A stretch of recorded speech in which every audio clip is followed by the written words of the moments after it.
Welcome to the Clean Room, a controlled space for uncontrolled conversations. Today, we have Mr. Joe Parrish, who many of you may know as one of the mods on the IDW subreddit. He's abusive with his power, and that's what we're here to talk about today. Uh, no, but seriously, Joe's here to talk to us about politics and anger and stoicism. I'm gonna let you introduce yourself instead of me doing it.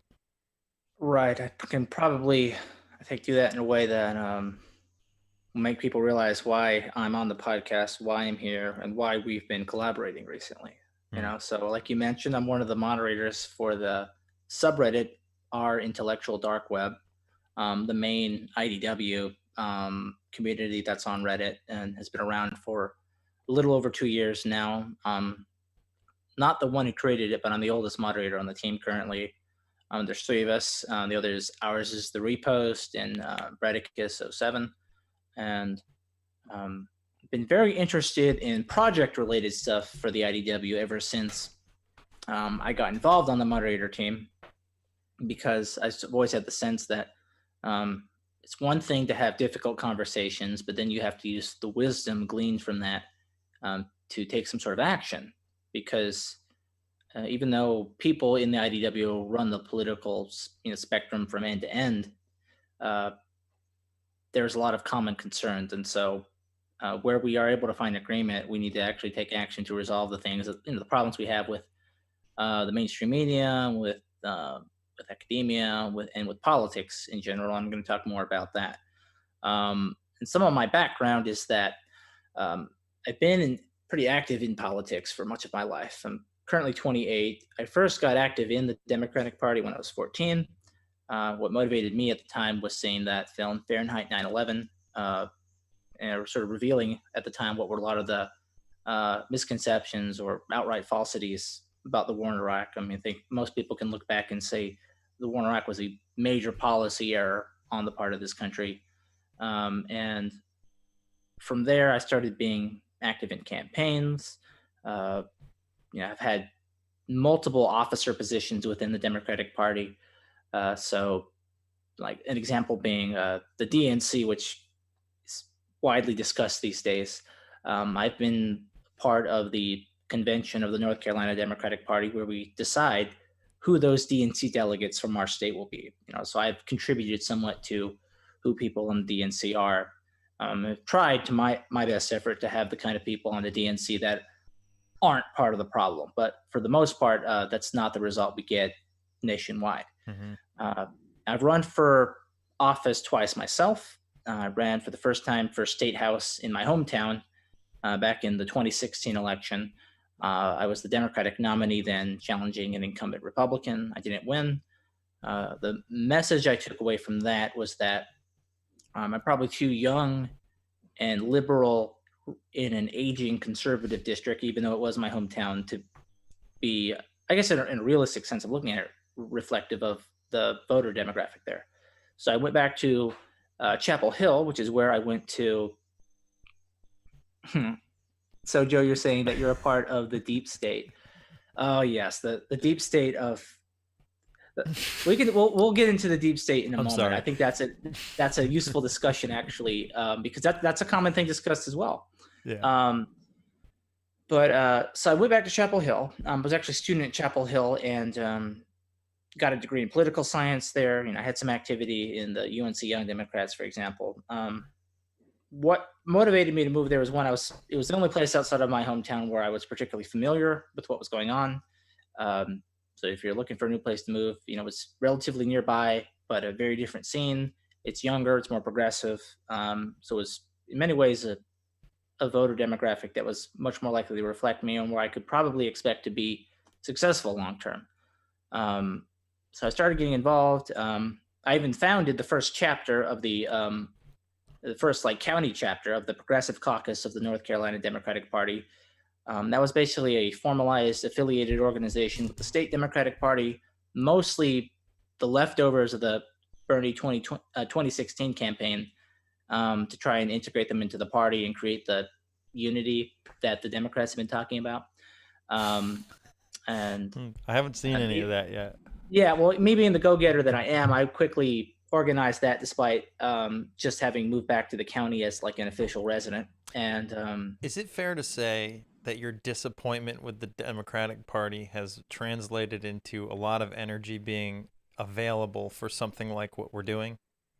that's not only true, that's absolutely the case. So I tried very hard to get the Democratic Party to whatever extent I've been able, or to whatever my universe is that I can influence, to get them to wake up to the realities of 2016. Um, Back when I still had Facebook, when Trump won, I put out a status and I said, Democrats, we earned this. Hmm. I'm not saying that I think Trump deserved to win, but we certainly deserve to lose as a party, I think right? that's It's not fair. that, and it's not simply true that Hillary Clinton was a bad candidate and she individually deserved to lose, although that's true.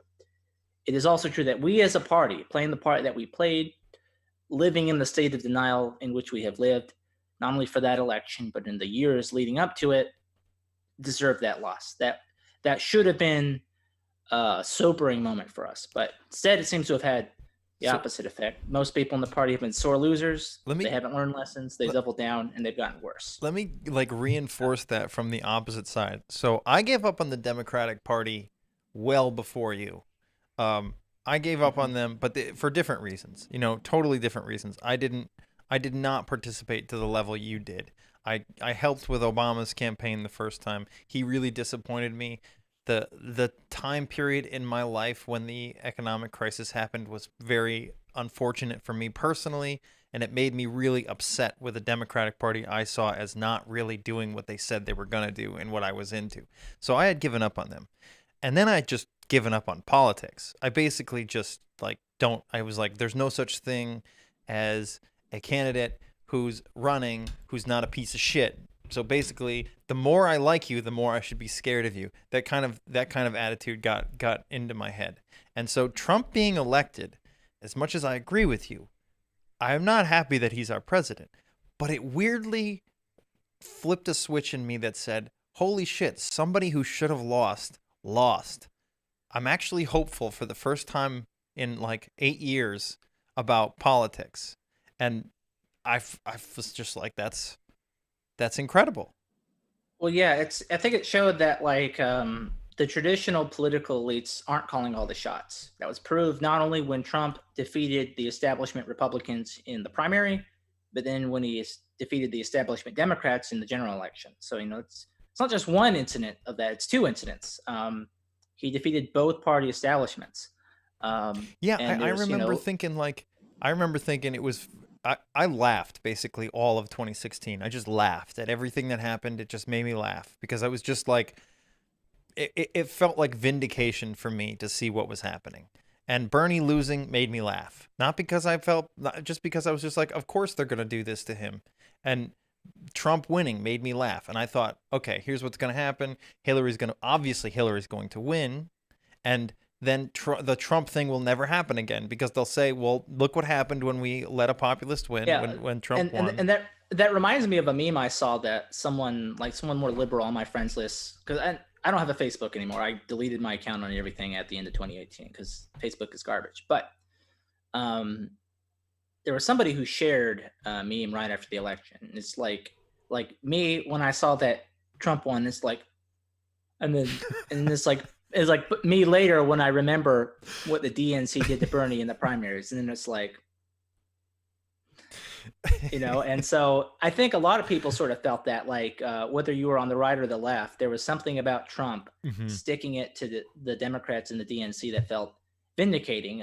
As odious as Trump might be on his own, there was something behind him Hmm. that was vindicated. Something that wasn't him that was behind him. The problem is though that what's he's in front of what is behind him, and so it would be nicer if there was a better leader to be in front of that. And I think the Democratic Party has the pieces in place to uh, be the kind of party that can do that, but it's been living in a state of denial, and it has been for a long time now. And I mean, a lot of it is this attempt at what they call the third way form of politics, starting with the rise of the Clintons in Hmm. the early 90s. And some of it was just maybe we should try things this way. I mean, communism had fallen. People in general had a different idea about what a less regulated type of market system could do. But we have good evidence now to show that there was uh, removing a lot of the reforms that were made during the New Deal era did not pan out well. Mm-hmm. Um, and it's not like we didn't have markets with those in place. And so, where our party could have had an honest moment of reflection and try to say, well, um, those things didn't go well. Maybe the Clinton was not as good of a president as he was. The problem is, so many longtime Democrats by now had just remembered the battle between Bill Clinton and Newt Gingrich, and we're still sore over the impeachment trial, and then we're sore over the 2000 election and Bush v. Gore in the Supreme Court, and then of course sore about Iraq, and then finally Obama gets elected, and it's just like, how can you be bitter at the Democrats? And like it's so hard for them with all this with the narrative that has been developed in the Democratic Party, of them being victims for throughout the 90s and throughout the aughts. Mm-hmm. And then finally, we bounce back, and we bounce back with the first black president. It's very hard for a lot of longtime voters to just sort of look inward and say, actually, we've been a bunch of fuck ups for a long time. Right? It's just like you have to rethink 20 years of your life decisions at that point, right? Mm-hmm. Not only how you voted, but how you've engaged in conversations with people, what you've argued for. That's a difficult thing for people to do. It's hard to be invested in something so long and back out of it. This is why kids have a hard time with their really religious parents, because it's like the parent then has to be like, I spent my whole life raising you like a jackass, with this religious tyranny, and it's like it's hard for parents to back off from that a lot. I think it And goes beyond it's true in politics. politics. I think Yeah, it's literally everything. Like that's the way it feels to me. That's how I felt in my angst and dealing with a financial crisis and having no money and being just out of college and having all sorts of debt and just being like, nobody understands what we could be doing, and everybody's focused on what we've always been doing, and look what that got us. So that's how I felt about it.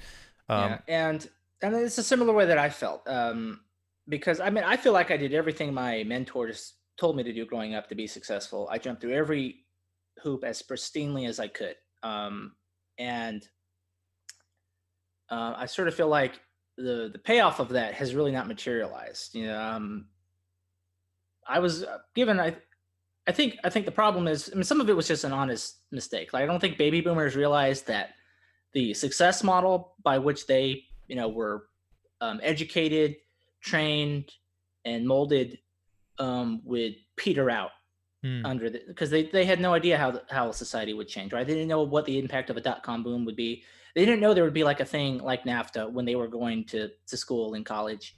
They didn't know that there would be something like the war in Iraq, or that they didn't know that the Glass-Steagall Act would be repealed, and that we'd have the resultant financial crisis. So they didn't know all these things would cause the dam to burst and create a gig economy. And so some of it's an honest mistake, but can you explain gig economy? So the gig economy, feel like the gig economy is what people mean when they say late stage capitalism.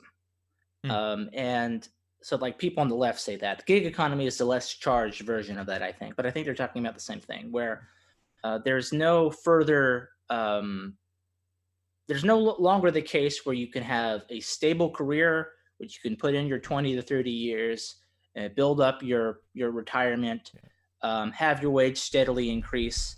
You're hired for a job to the company. You're hired for a gig, and then that's it. Right. Like it's at best, it's going to be 5 years, and you hope it'll beef your resume up so that when you're looking for the next gig, it can carry you over. But relationships are not long term. In fact, relationships almost don't even exist in this economy.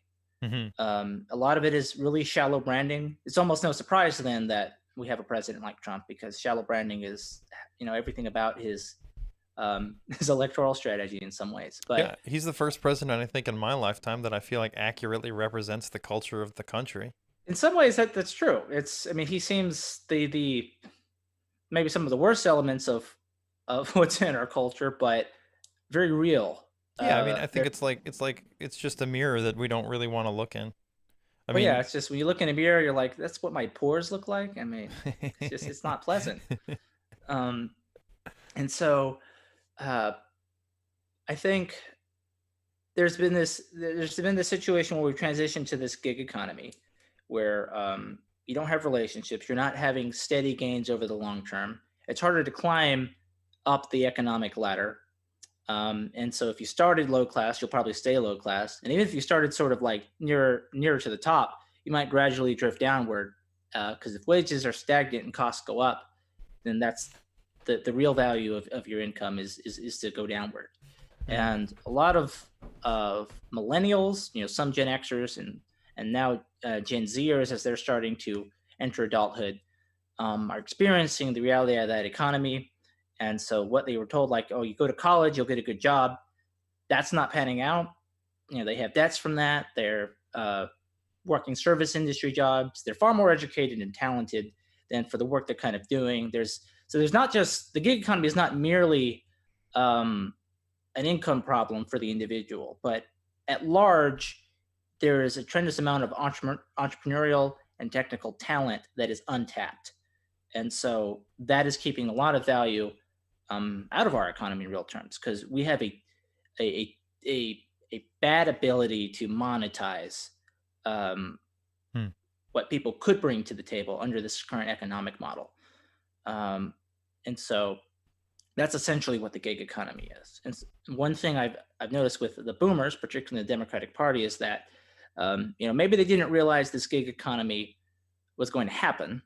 It's just you can't see the future, but we've had a gig economy for arguably about 12 to 15 years now, and um, rather than just admit the problems for what they are, a lot of folks just want to admit the Democratic Party's always gotten it right. They don't want to admit that it's swung under its potential, Mm. and in some ways, just been like a diet Republican Party, particularly on the bread and butter issues.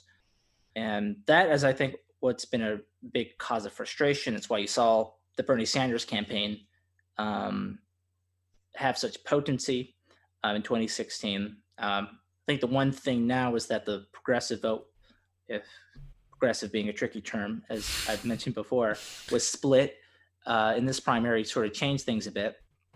Um, and so, in large part, this isn't just something controversial within the Democratic Party.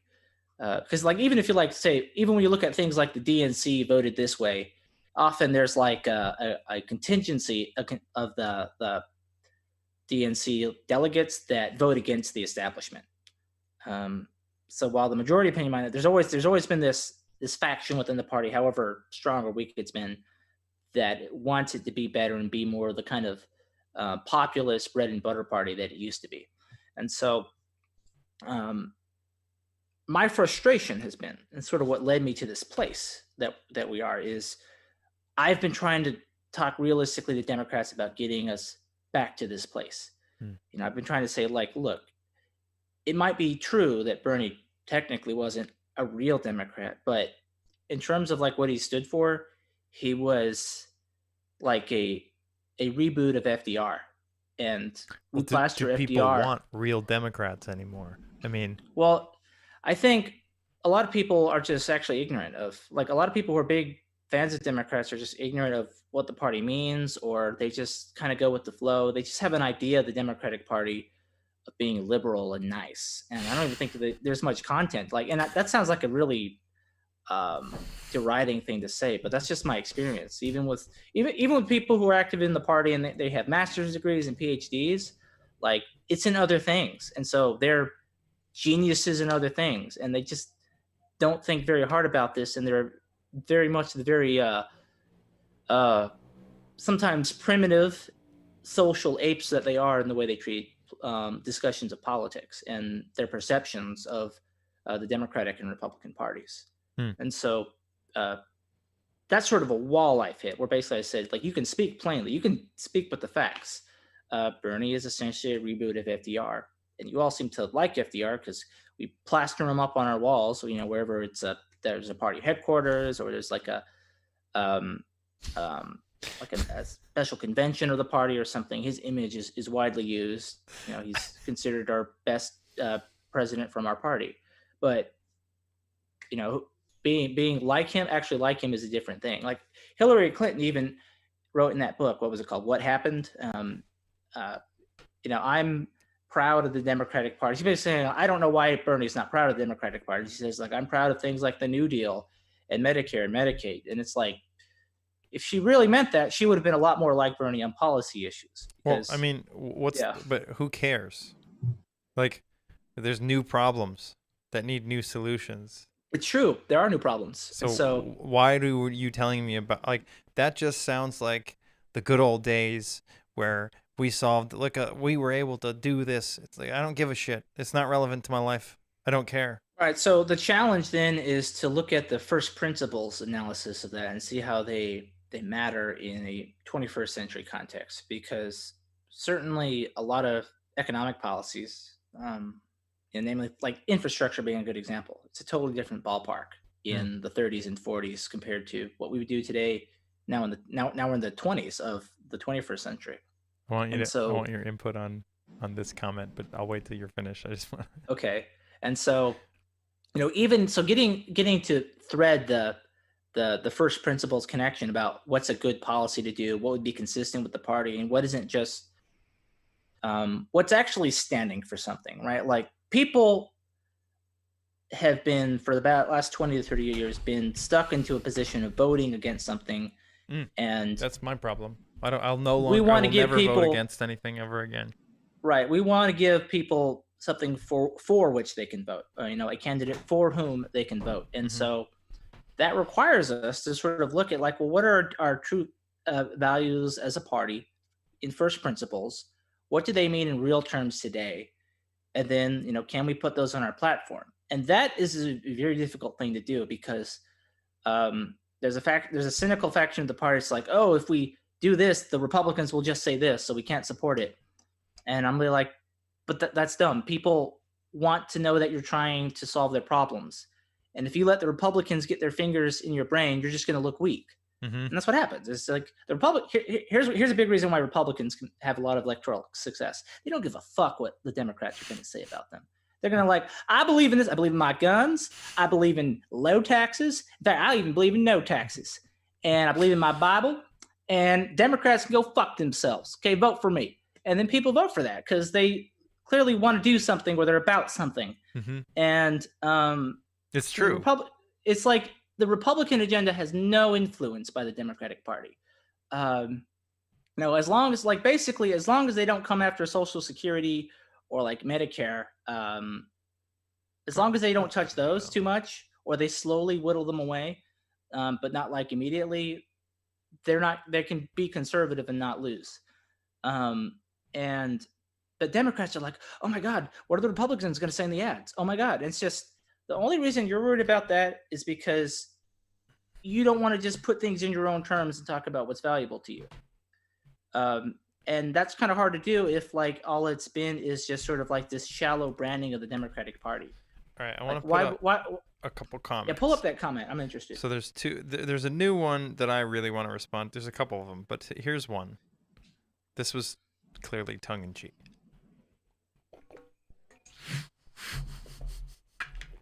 Maybe the fact that we have two Republican parties is just evidence of the superiority of Republicanism. Please discuss.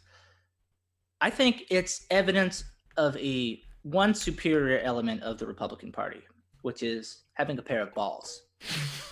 Any leader should have that. Yeah, I'm glad you said that. So no women. No, here's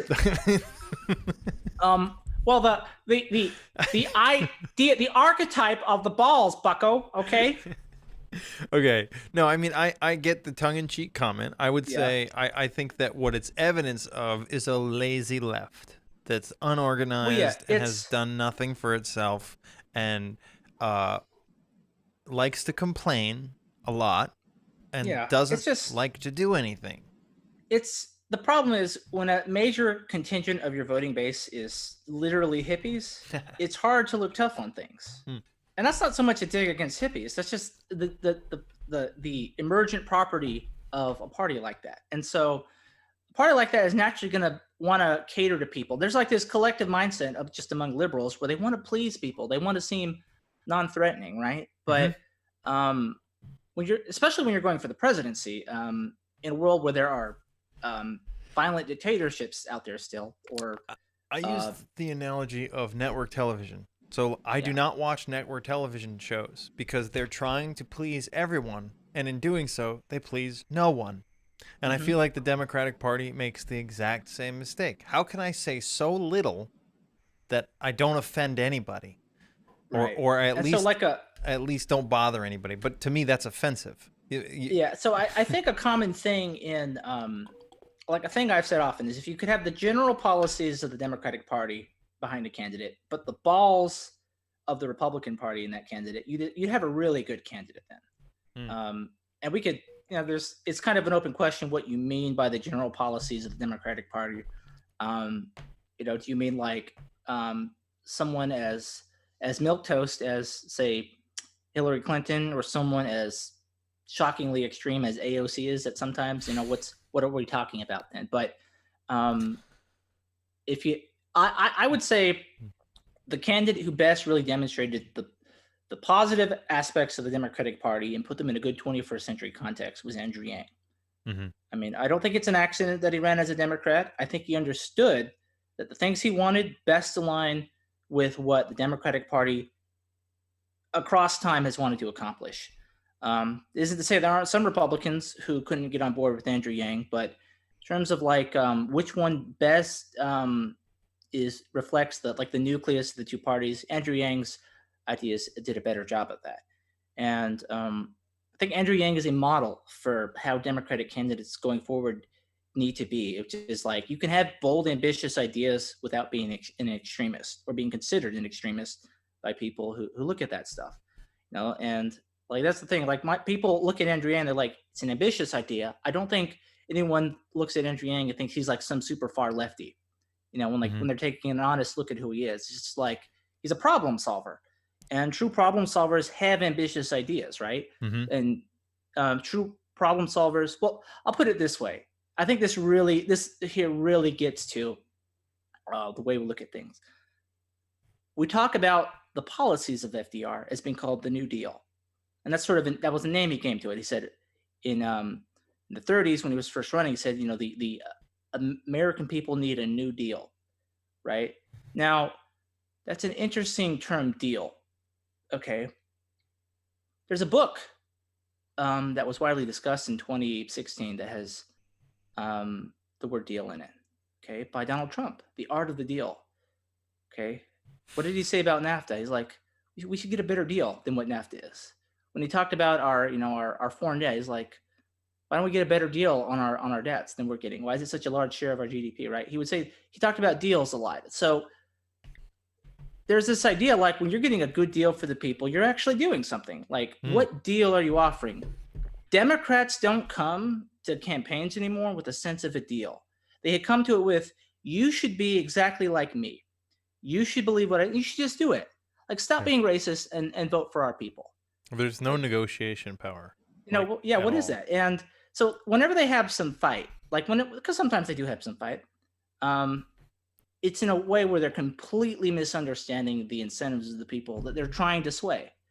And then when they're not doing that, they back down and cower. So sort of like bring it all together.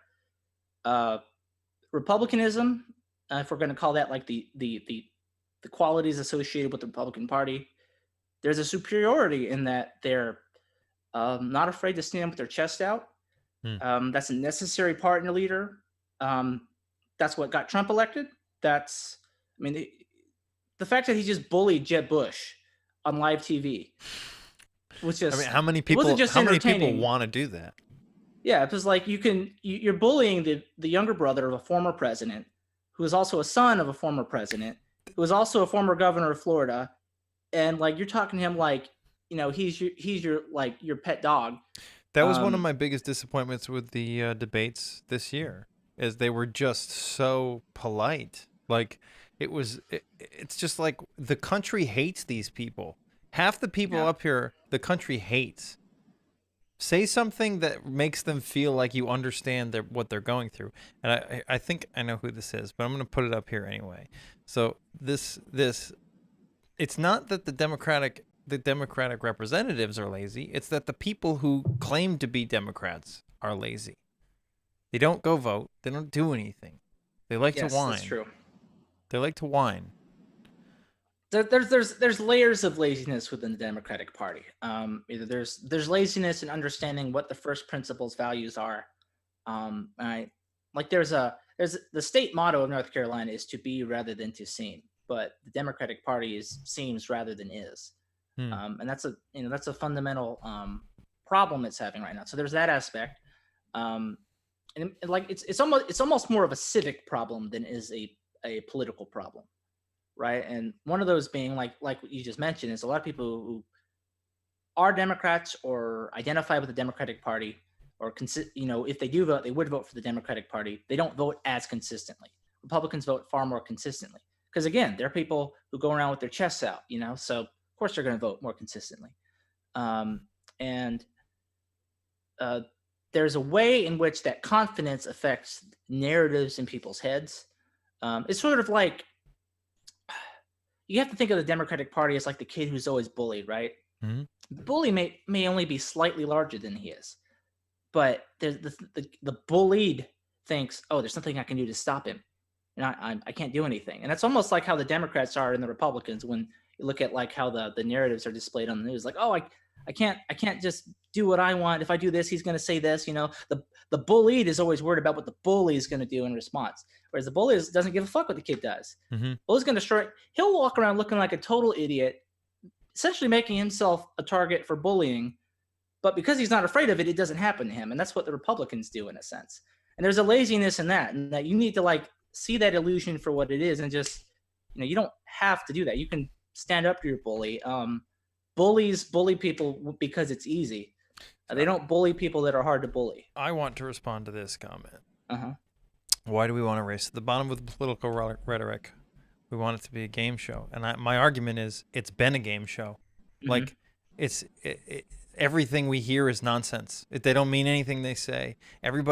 That's why watching Trump bully Jeb Bush on stage feels good. Because it's like, this guy has been fucking with me for way too long, and that guy's calling him out on some bullshit, and that feels pretty good. And I feel the same way about the Democratic Party in a lot of ways. My favorite point in the debate was when Tulsi, the only moment in the debates that felt like, okay, somebody's speaking for the people here, when she attacked Kamala Harris, it was like, yes, fucking destroy her. Because I know I don't want it to be like a constant war, but I don't feel like these people actually represent what most people want out of their politicians. I really don't. Right.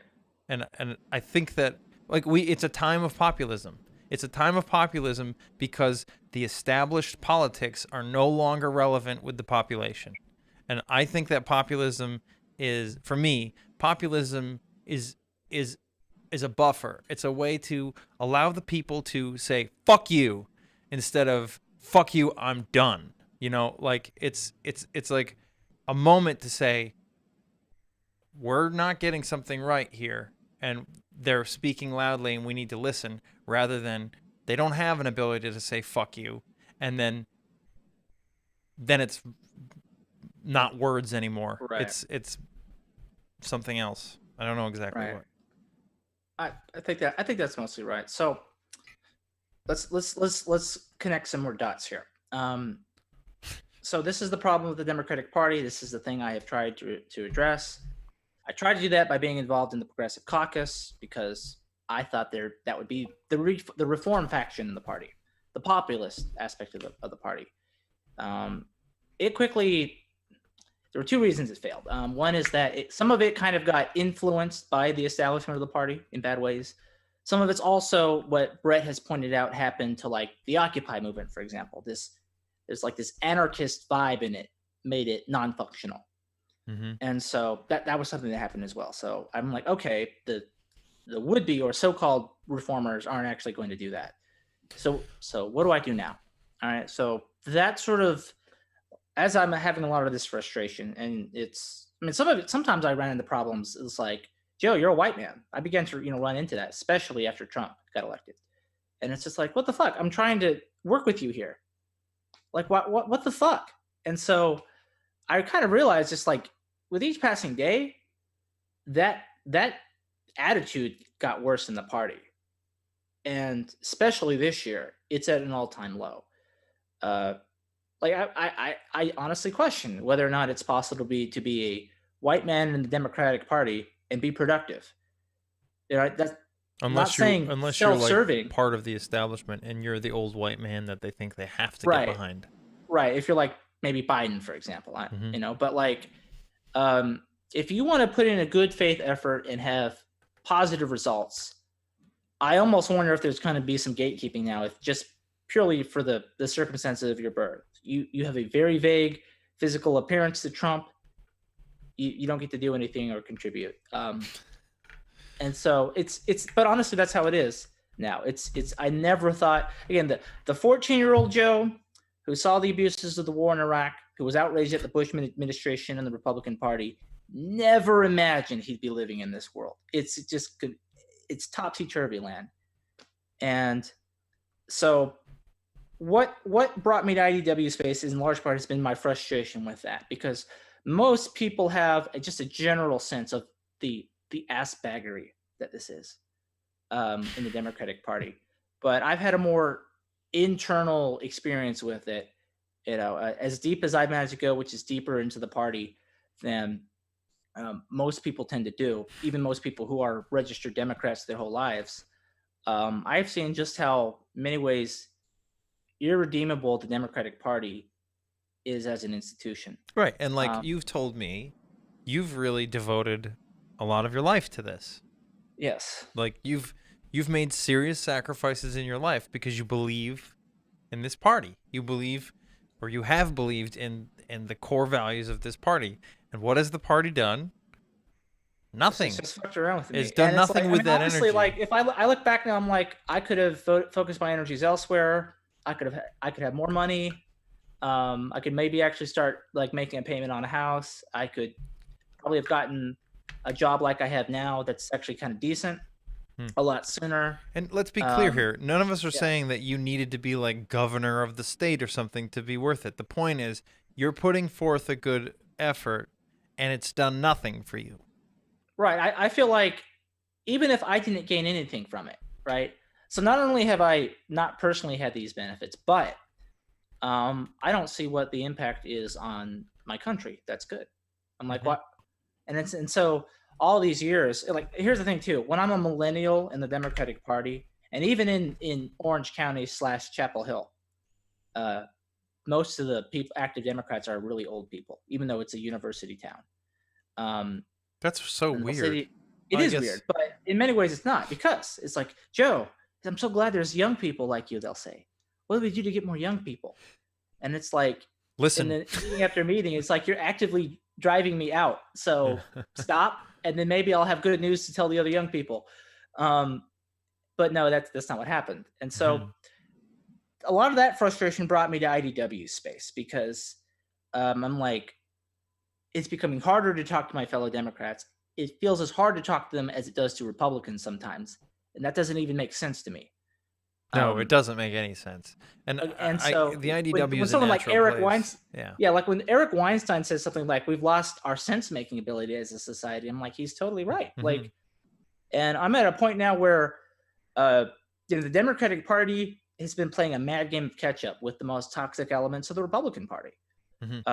We have Democratic leaders who will try to be as corrosive and obstructionist to the government, and when I say the government, I mean more like the republic, right? To this almost the idea of America and a constitutional system that's like almost a living thing on itself.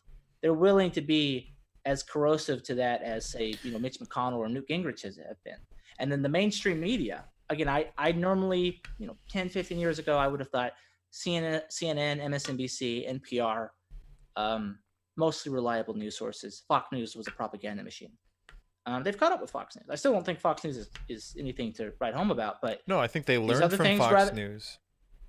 yeah, they basically copy their business model, and they're just as unreliable. And I know now that if there's an article from CNN now, and if it's of anything important, right?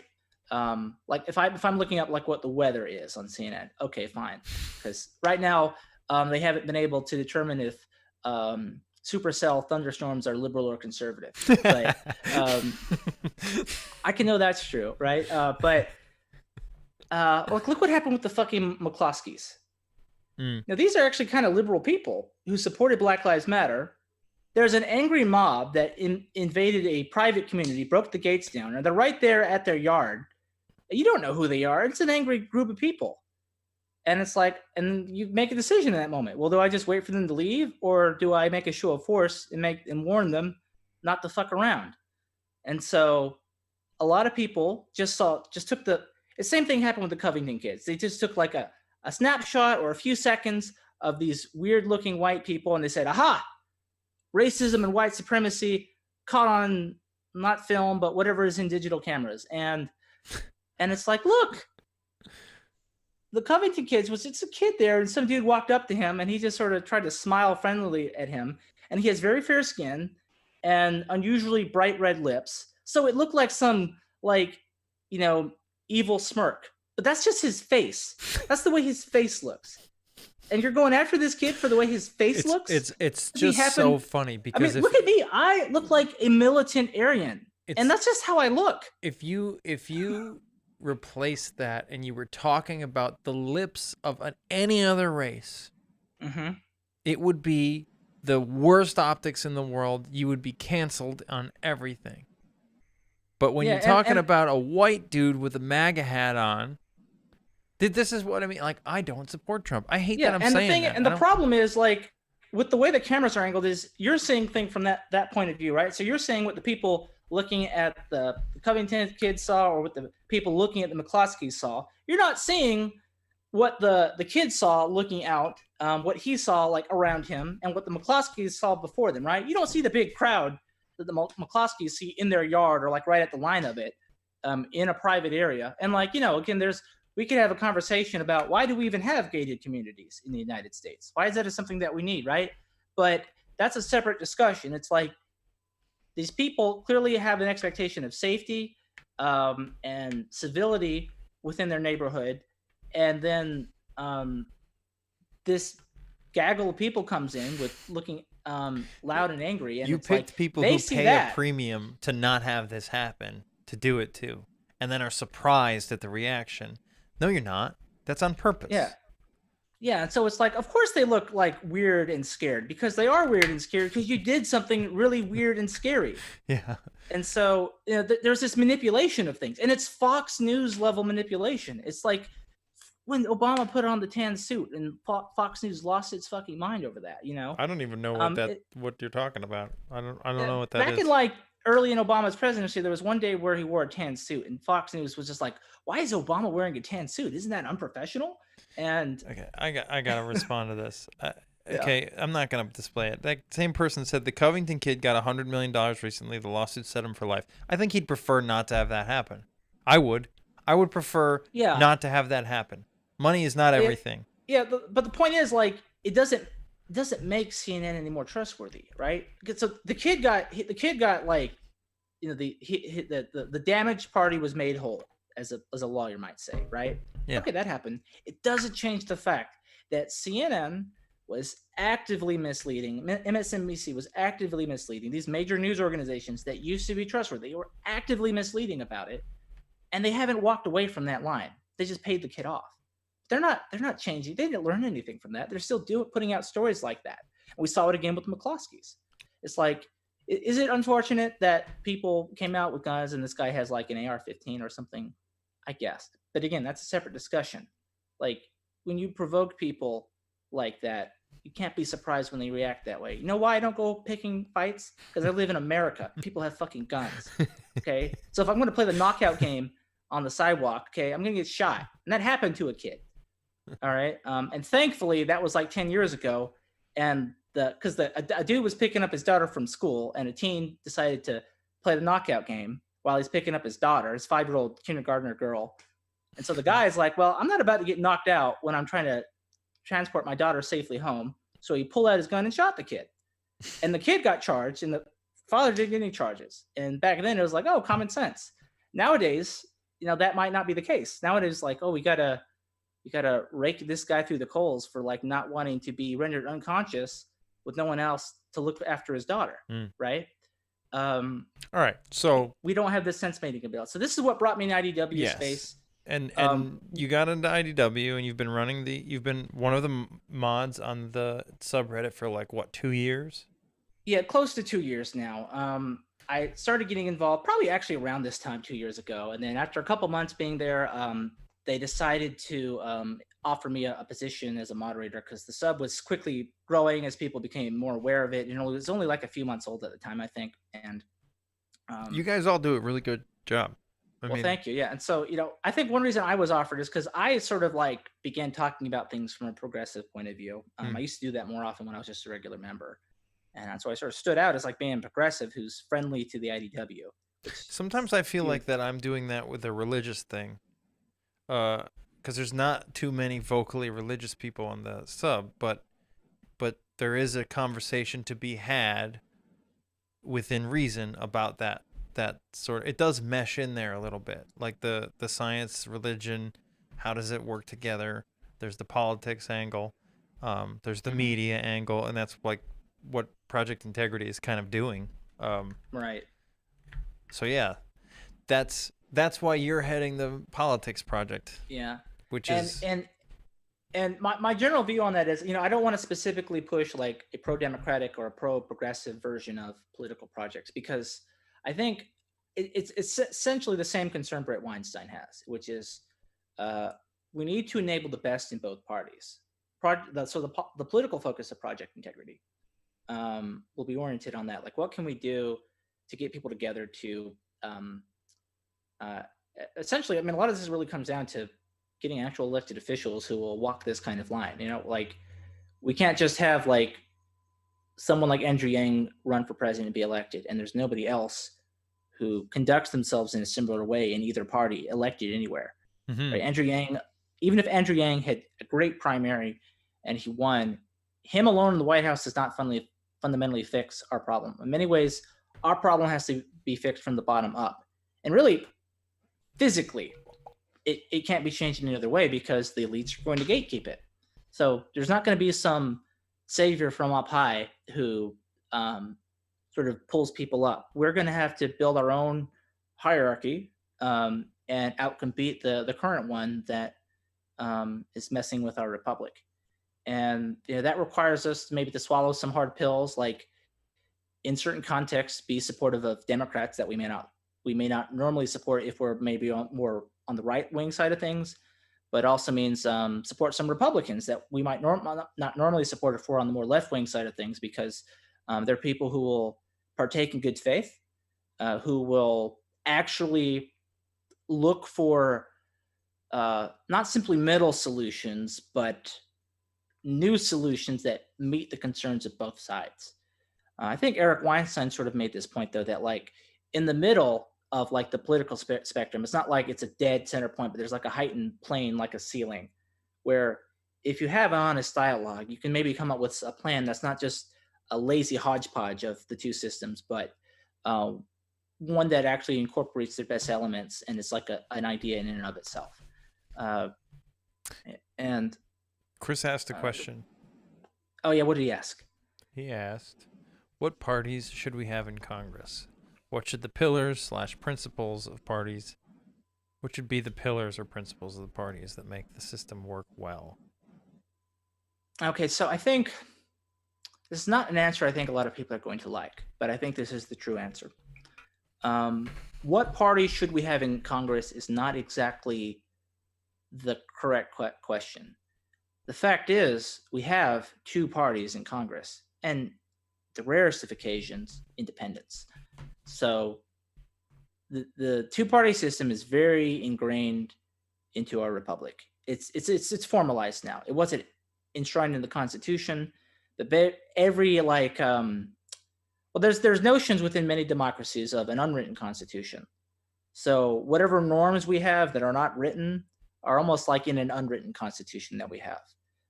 Like the fact that like the majority leader is a formal position now, not only in Congress but in legislatures across the 50 states.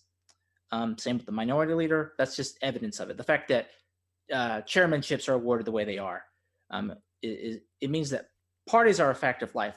Voter registration often has to do with parties.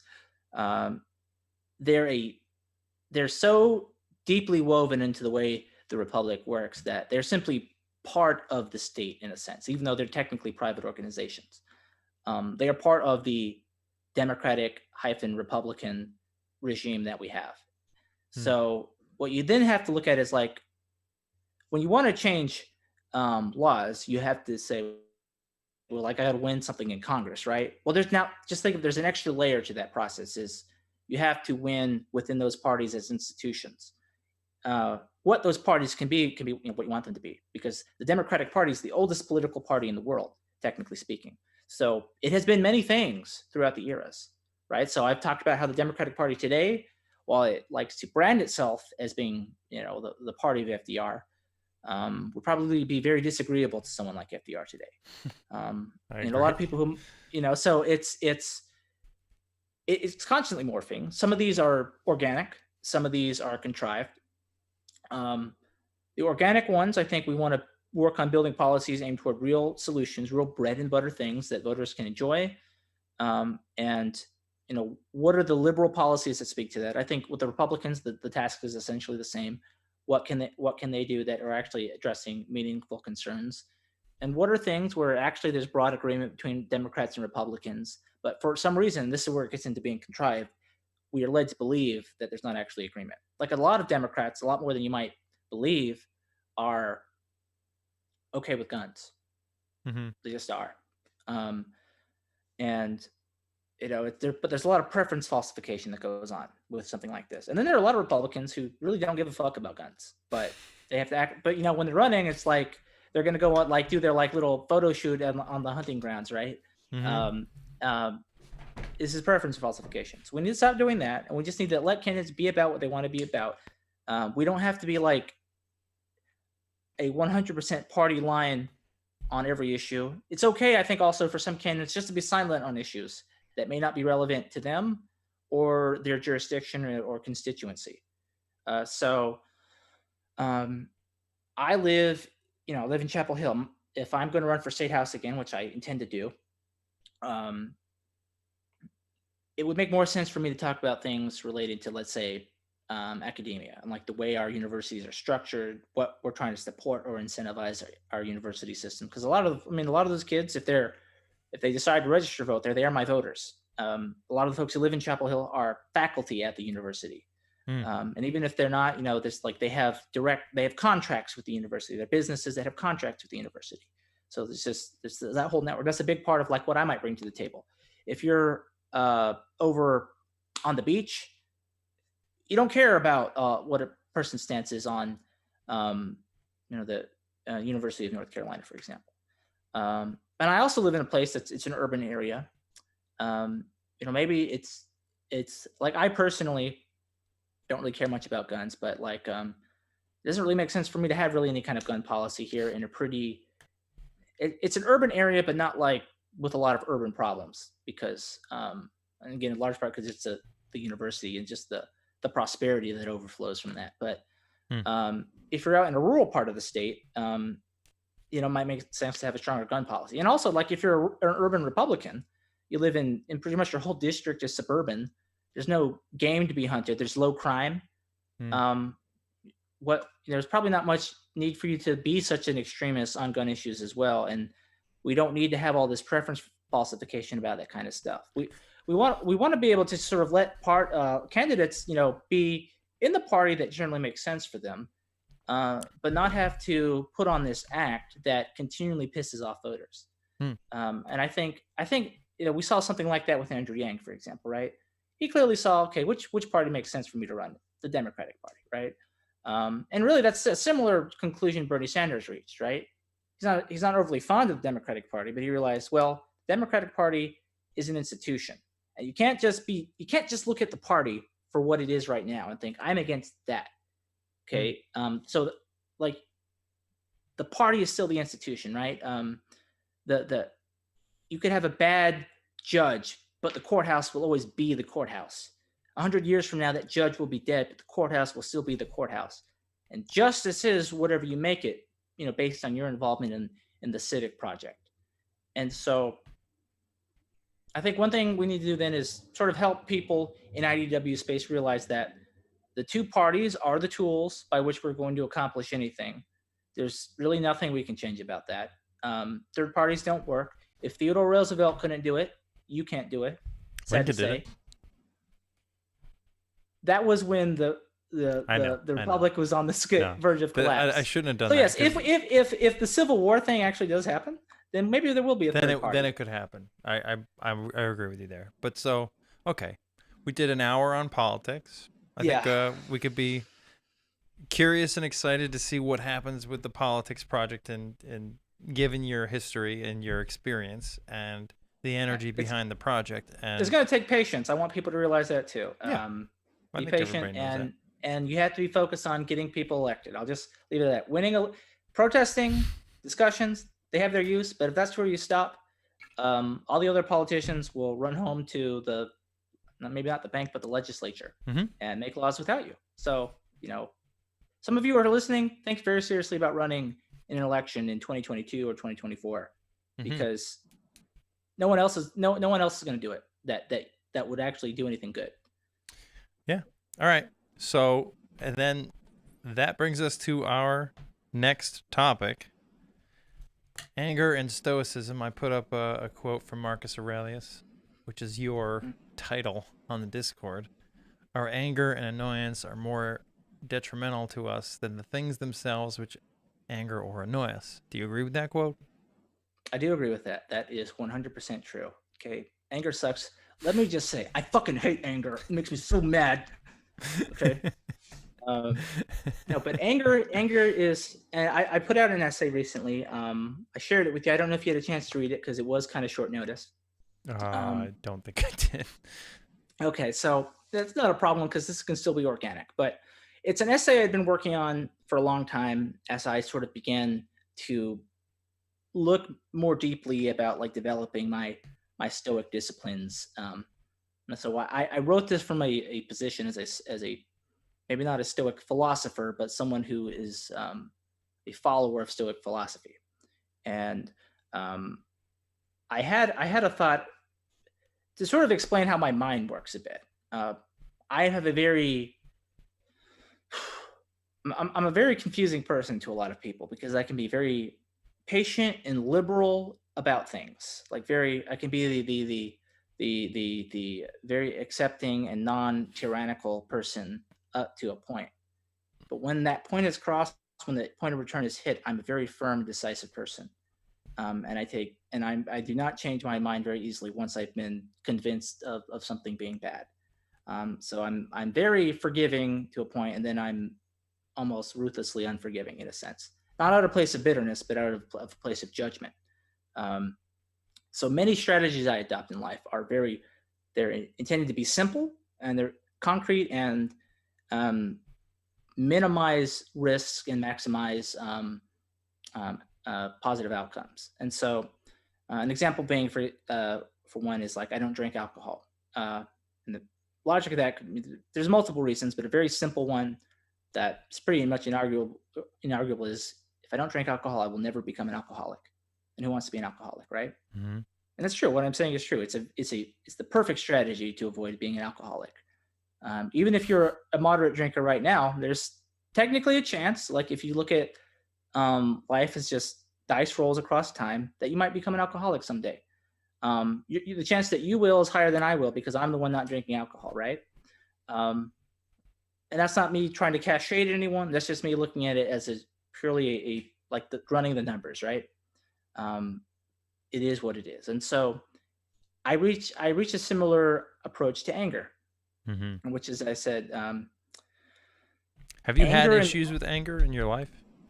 I am comically known for being kind of an angry outbursty person. That's sort of like if you ask my oldest friend that, I it's have a just, guess about what kind of anger you've experienced. I think because I've yeah, experienced trouble with anger, and I feel like I've got a pretty I've harnessed it and made it something I can control and use rather than it use me or control me. yeah. Um, And so a lot of it had to do, I think, with just my household and my upbringing. yeah. Um, it's in some, it's not, I wouldn't say it's a super angry place. It wasn't like a particularly abusive household. It was very toxic though.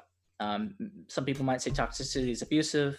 We can worry about splitting that hairs in another podcast maybe, but a lot of it really came down to the way my mother was and how she would provoke anger in all of us. Because she herself is a very angry person. And so um, it got to a point right before like the last year I lived with my parents before I moved out, before I came back to Chapel Hill, where I was just so angry all the time because of my mother. It got to the point where pretty much any conversation with her was excruciatingly obnoxious. Um, that I'm just angry, and I was in such a resting state of anger all the time from her Hmm. that I actually felt exhaustion. Like I felt like actual weight on my body when I moved to Chapel Hill, and I'd been there for a while. Even though I was the same weight, I felt lighter in a sense, just because I was no longer around that. And I'll admit, some of the stuff I just discussed with the Democratic Party, where I tried to reform, okay, Firebrand Joe maybe got his own way a bit sometimes. Like, fuck you, you corporatist. I never said that, but there's like, that was the mentality Hmm. informing a lot of my interactions. And so I began to look at like, well, what could I have done better? I began to look at the things from that more stoic perspective. I'm like, could I have been less angry? Would it have presented this problem? Probably not. Like again, if as I've been thoroughly convinced that the Democratic Party is irredeemable. However, I would have probably had a less ugly outcome, or I would have maybe realized that I was at a dead end sooner and not wasted as much time. Because when you're angry, you want to fight and beat it and get your way. Hmm. But if you just can't do that, being angry about it is going to help any. And so anger, as I describe it in this essay, is sort of like this. It's an evolutionary illusion that we have. It's something that in the past obviously had some use. I think Brett Weinstein has been clear that features of organisms exist for reasons, especially ones that are uniform across the species, right? Not Mm. everyone's equally angry, but most people, I mean, pretty much everyone's capable of anger. Like what I said about the not looking for a fight because people have guns, some of that rests on the assumption that they in their anger will shoot me with their gun here in the United States, right? And so uh, you have to think, well, why would anger exist? Why would something that we usually think of as bad be useful? And then, of course, you think, well, most of human existence has not been within a relatively safe, developed society. It was in a time of scarcity. You're in the wilderness. There are wild animals that could kill you. You know, they were monsters for people at the time. There are rival tribes that might kill you, right?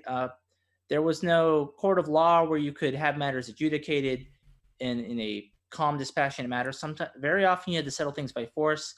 Anger was a useful tool on the prehistoric tool belt for most of human existence. But you know, like we've seen with so many things, like with social media, we have radically evolved our technology and our culture to a point where a lot of our biological mechanisms, which might have been more suited to the technology and culture of the hunter-gatherer humans, have not kept up. Right, our evolutionary progress has been much slower because we can only evolve as quickly as we can reproduce, and that's usually like on a 20-year interval. Yeah. Whereas technology and culture are not as constrained. One of the And things we they're, talked about last night was the connection between fear and anger, and there was yes, some pushback on that. I'm with you in that I don't think anger happens without fear.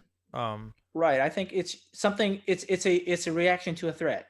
Anger is the unpleasant reaction we feel when we perceive a threat to our survival that directs us to action against it. Mhm. Okay, because you don't run away when you're angry.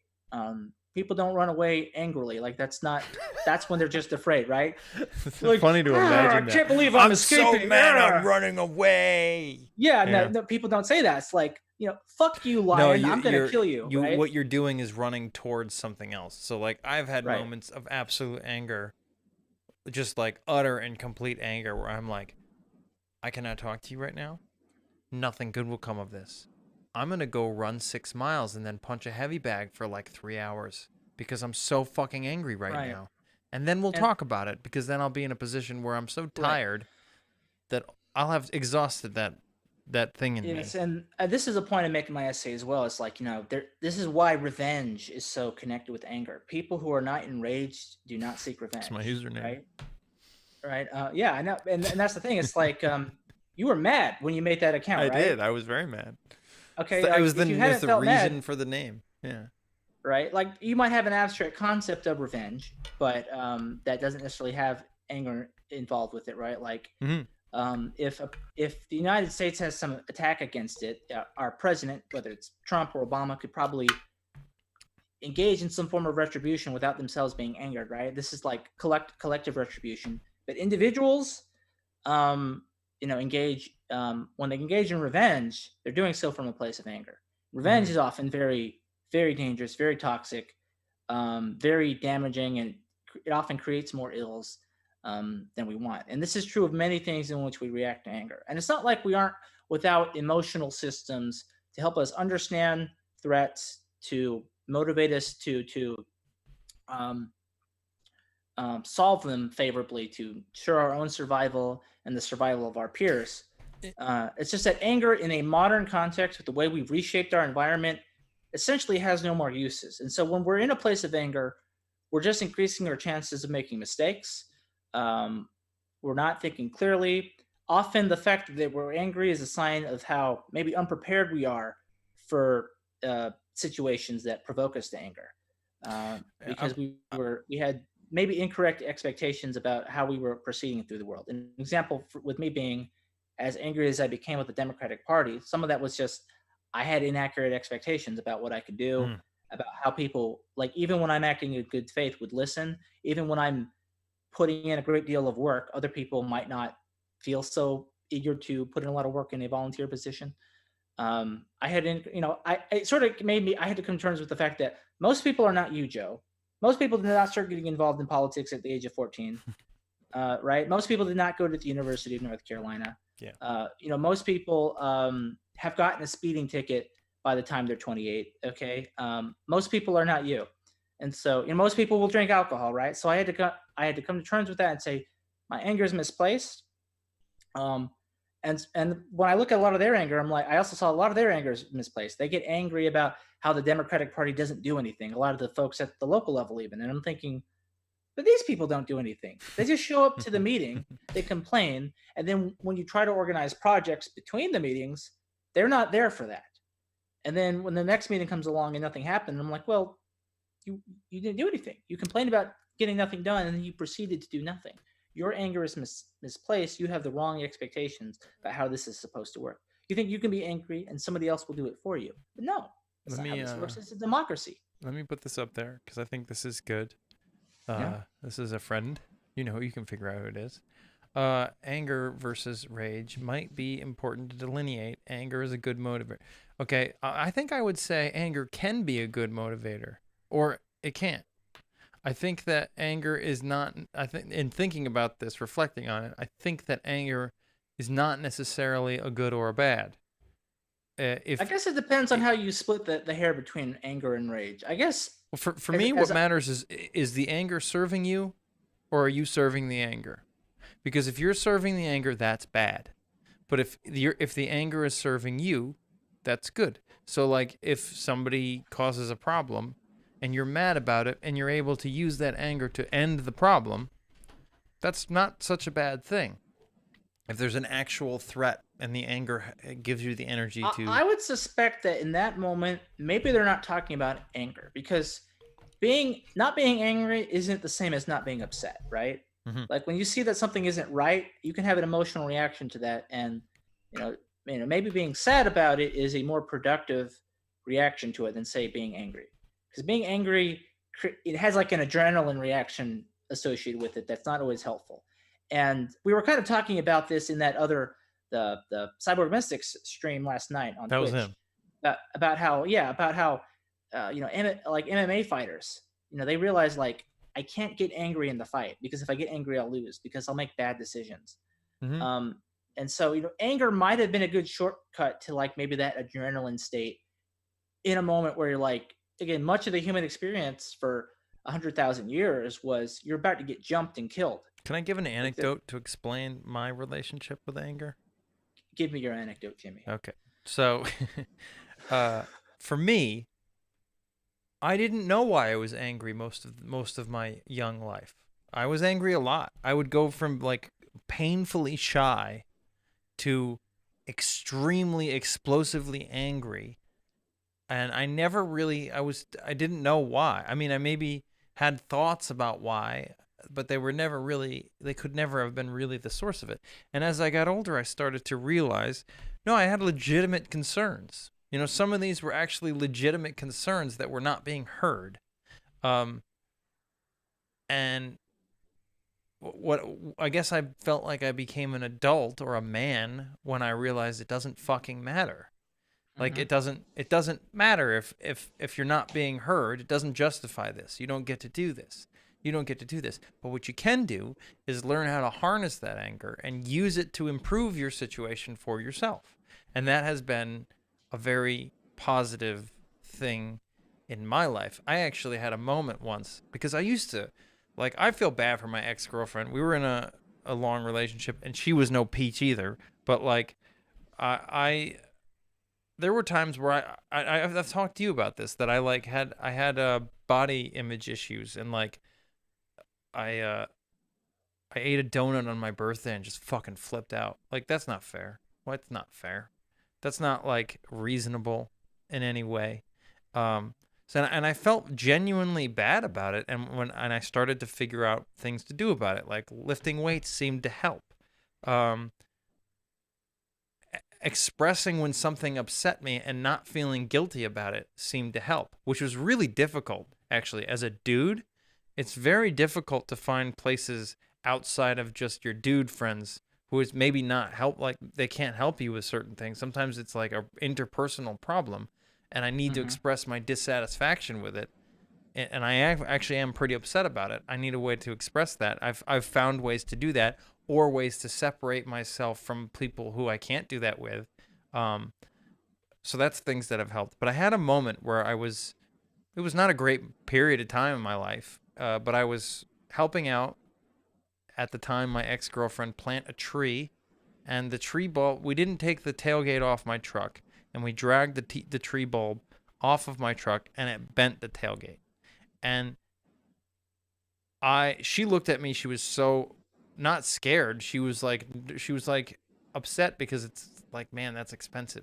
And I just had this attitude of like, well, it's done, let's plant the tree, there's nothing I can do about that. Like, there's nothing I can't undo what just happened. And then the next day I realized that never would have happened 5 years ago. 5 years ago, this would have been a huge fucking deal. And so I've never fixed my tailgate because I I'm love it. I see my tailgate yeah, and I see the I'm bend so in it. glad you brought this up because um, this is almost like line for line something that would be discussed within Stoic philosophy. Um, and again, this sort of goes in, it feeds into why I have the argument I do about anger, which is Stoic philosophers talk about how so much of what we think of as hurting us just comes from the fact that we say this hurts me, right? Mm-hmm. Like um, people say like oh my the tailgate on my car is bent. This is just messes me up, right? Now I'm angry, but you just apply Occam's razor to it to the emotional reaction. This bent the tailgate on my truck, right? And just stop there. And when you look at it that way, um, a big part of Stoic philosophy is that our our disappointments and suffering, especially our anger, is a result of just having the wrong expectations about things. That doesn't mean you won't ever like. Doesn't mean oh you're just an idiot and that's why you're angry. And if you become a genius like me, you'll never be angry again. I'm not saying that, Hmm. because anger it's a hardwired function or thing. I'd say what I have about anger, knowing full well there will be moments in my life before I die, where I'll be angry again, Hmm. because it's going to happen. It's going to so the real argument is like aim for this ideal of not being angry, and over time and at large, you'll be significantly less angry, and you will root out a lot of needless anger in our lives. Hmm. One thing I mentioned is is that like, we none of us are going to be on our deathbeds and wish that we had lived more angrily, right? So Yeah. why do No. we accept anger so readily in the moment, whenever we're angry, right? Like so many people might think they're justified in their anger. Like you could be justified in some form of being upset and activity against your problem that is an anger that would be far more constructive. And if that's the better one, then that's really the justified one there. Hmm. You're not justified in doing something that was technically in the right. You're justified in doing what was the best possible thing you could do. Hmm. All right. You're not just justified in like who, there's no such thing as half justice. That's not even a thing. Mm. It's either just or it's not. Um, I'll give an example. So this is an anecdote I mentioned in the essay. There was a classmate of mine who told me about someone in his workshop class who had gotten like bopped on the back of his head while he wasn't looking by another kid. Okay, and so he turned around. He's like, "Who did that?" And the kid who did it said it was someone else. So this kid, in his anger, grabbed a tool and just beat the kid that was accused with it without any verification. Actually hurt him quite bad. Jesus Right. Christ. All right. So sure, there was justice in his anger in a sense, but all he did was create more injustice in the world. He not only didn't even the score, he created additional injury on a bystander. There's no other emotional reaction that results in that except for anger. Hmm. And this is true of several interactions throughout human history. If he had just been sad about it, would he have beaten an innocent kid? No. Hmm. If his reaction had been like one of fear, maybe fear without anger, right? Would he have beaten an innocent kid? No, he wouldn't have added to the injustice in the world. Anger has a unique property where it gets us to do things like that. And so the ability to say, well, it happened, um, is very important. Now, in this case, this kid was actually, physically touched in some way. Um, but even then, it's like, think of it like this, right? If a weird accident happens and you lose your leg, right? Some people are like, oh, it's so sad. But, there are some people who are like, well, I'll make the best of it. I'll be the best one-legged guy on the planet, right? Hmm. Right? But if someone intentionally cut off your leg as some sort of like, I don't know, some cruel act they decided to perform against you, it's the same problem. They could have cut it off in the same spot. You have the same material problem, but people are going to feel very differently about it because somebody did it to you. There's even been experiments done showing that there's chimpanzees in these cages that are rigged to have certain like pathways and stuff, and there's two like it's like a duplex of a chimpanzee cage. There's an upper and a lower one. And so what they'll do is they'll set it up so that the chimpanzees can each see each other, and there'll be food that one has. And it's possible for the testers, the people observing it, running the experiment, to pull a trap door that causes the food to fall down from that level to the lower one, where the other chimpanzee is, so he can get the food. And then the chimpanzee on the top has the opportunity to then pull another thing that will trigger that trapdoor to fall, and that food falls down, and then nobody gets it. They found that when the when the tester does it, and the chimpanzees can see that the tester did it, they do not take retributive action against the other chimpanzee and sabotage their food. But when they see the other chimpanzee do it, so they can get the food, they go down and they pull it so that they don't get the food either. Right? Now, does that sound like a lot of people right? This is a very deeply ingrained thing. Anger is millions of years old. But we also have to realize in some ways the injuries that we think we're solving is an illusion, because the pain this chimpanzee suffered was no different. He lost his food, Yeah. but his perception of it affected what his reaction was. I want to And so, put up a comment from Cyborg. yes, go ahead. I think this is pretty interesting. I've been aided by dating an Irish woman. She showed me how in Gaelic emotions are described like clouds. Sadness is upon me, rather than English, where emotions are internalized. I am sad. I think that's so true. It's like there's also the idea of the like being Yes. possessed. I mean, Yes. that's And what. this is what you'll find in Stoic writings. Um, Marcus Aurelius essentially has many excerpts where he's saying like, do not like look upon a thing and say, I am sad. Say that like, what is this thing to control whether I laugh or smile? I am in control of myself. I am the master of myself, right? And if I want to solve a problem in the world, I must solve the problem within myself. I can't expect to control the world if I can't even control myself. And this really gets to the heart of my argument. It's like anger is such a fight or flight type of emotion compared to others that it really paralyzes our ability to be masters of ourselves. I'm very interested in this like the psychological. I really feel like the hardest part for anger is finding out what it is you're afraid of. And Mm-hmm. it's Yes, never a fun thing. It's never something like it's it's really true. really And so really hard to this is why I admit. say in my essay, it's like it's easier to control your anger and become a master of it if you truly understand what's valuable to you. If you know what you're about, if you know um, what your priorities are. I think a thing is a lot of people just aren't very introspective. They're kind of just going with the flow, and so they're not only physically unprepared for when tragedy strikes, but they're mentally unprepared. And it's your job to yourself. You owe this to yourself more than anyone else to be mentally prepared for the tragedy in life because life is suffering. Hmm. Okay, you're going to suffer. Things are going to go wrong. Okay, Marcus Aurelius writes, when you wake up in the morning, tell yourself the people I meet today will be, ungrateful and selfish and unsocial. Like that's just going to happen. You can't change that. Even right, like 2% of the population at least is going to be actually sociopathic, and there's nothing you can do about that, right? So you're going to run into villains and people who will not respect your wishes on things, and you can't control that about them. All you can control is yourself, Mm. and that's the attitude you need to have. Is like um, you won't get anywhere thinking like other people need to change. Um, you won't realize just what you're willing to tolerate if you're not self-aware in this sense. It's like, yes, it happened. It bothered me. I wish it hadn't happened, but I will go on and do this instead. You always have the ability to do that, right? There's like, I've told you about the issues I had dating my ex-girlfriend, right?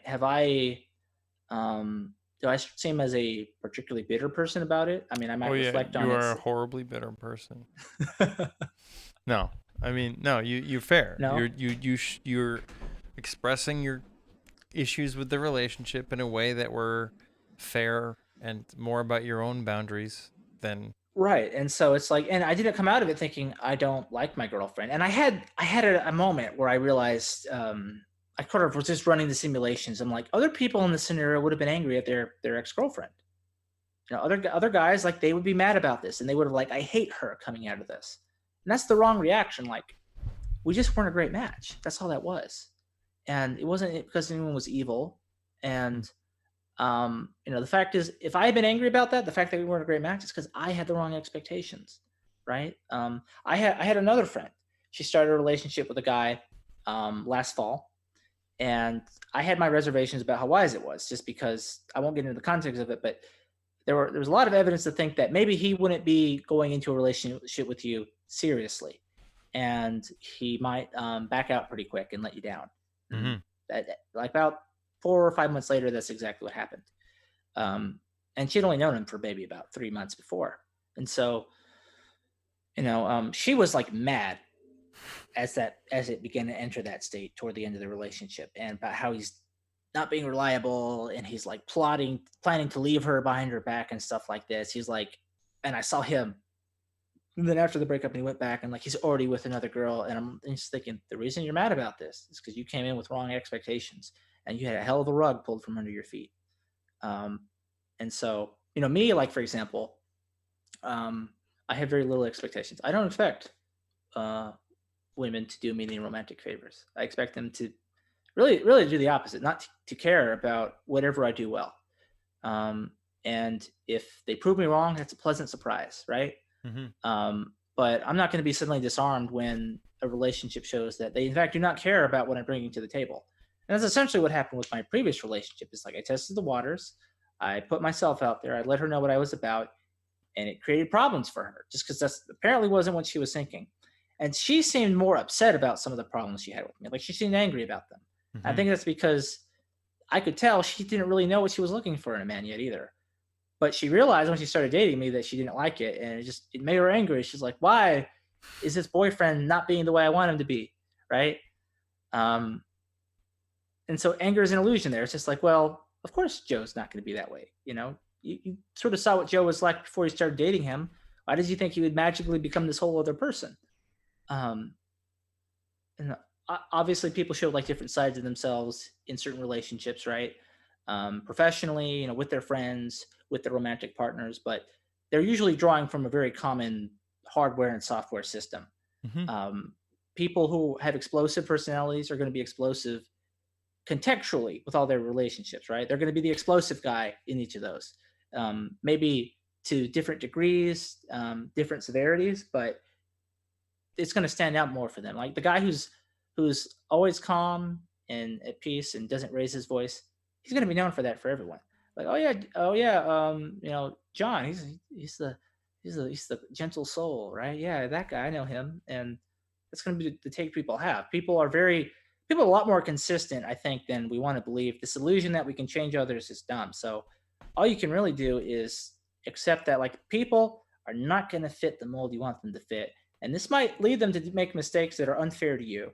And you just have to make your peace with that. And you Mm-hmm. just have to say, well, what can I do to not make more mistakes and add more injustice to the world? What can I do to live a virtuous life? And that is the main focus of Stoic philosophy. That is the objective of anger is like, what can you do to live with virtue, to have a meaningful life? Um, I have a belief that like there's really no problem. Like even if anger has solved some problems, there's no problem that you couldn't solve from a different mental space and possibly even more efficiently without anger. It's a sort of an outdated mechanism in us. There are other human behaviors that do not fit well into modern society.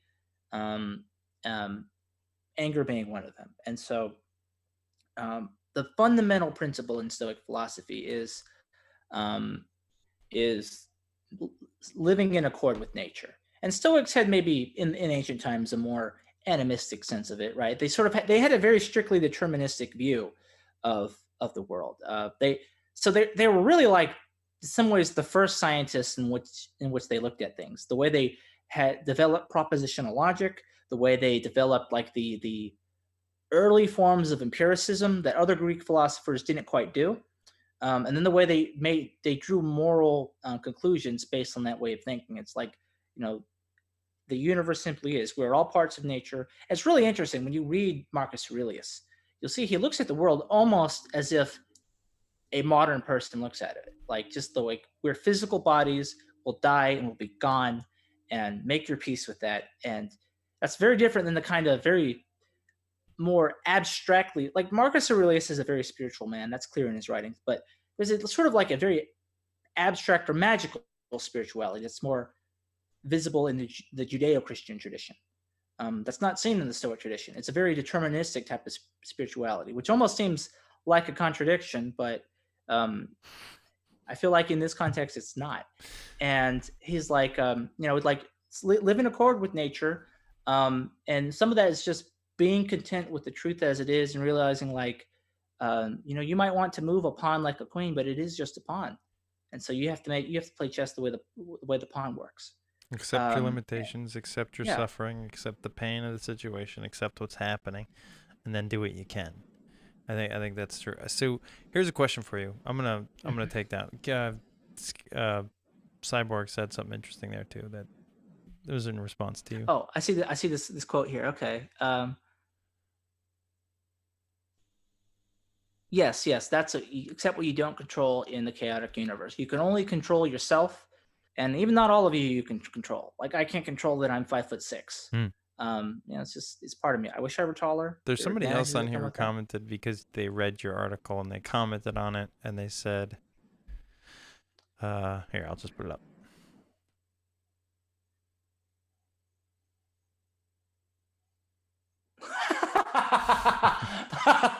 Thank you, Jenks. I sort of hesitated to respond to that because I thought, it may have come off a certain way. It's very stoic of you.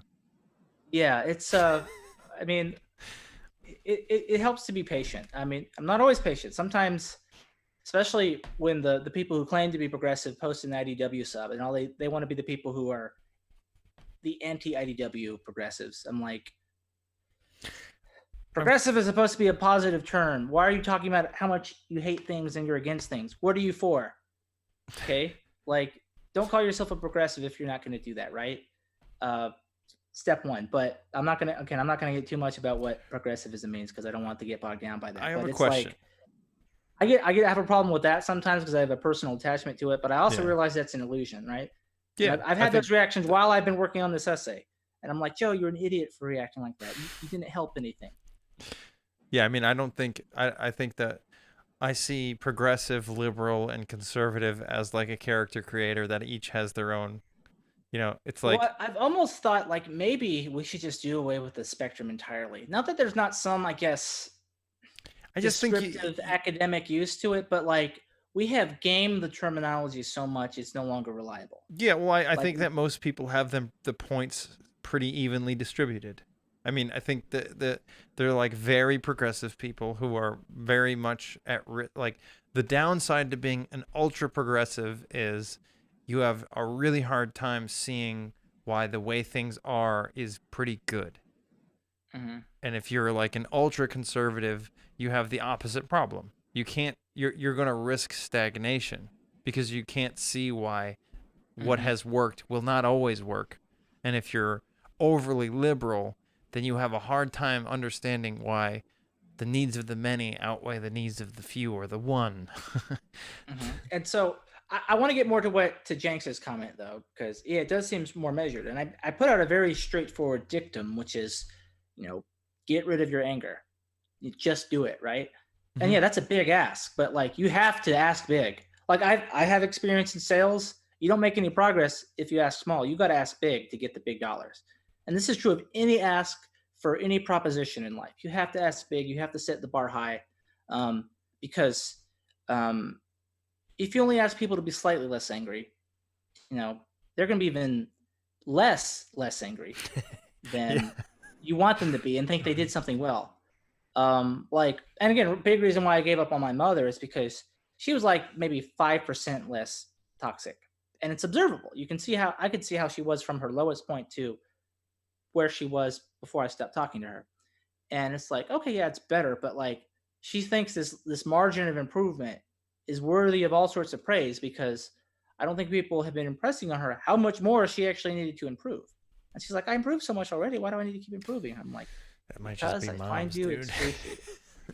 I think a lot of people like that are in general though. So when I was a canvassing fundraiser, a previous job I had, I only did that for like 2 months because it was tough.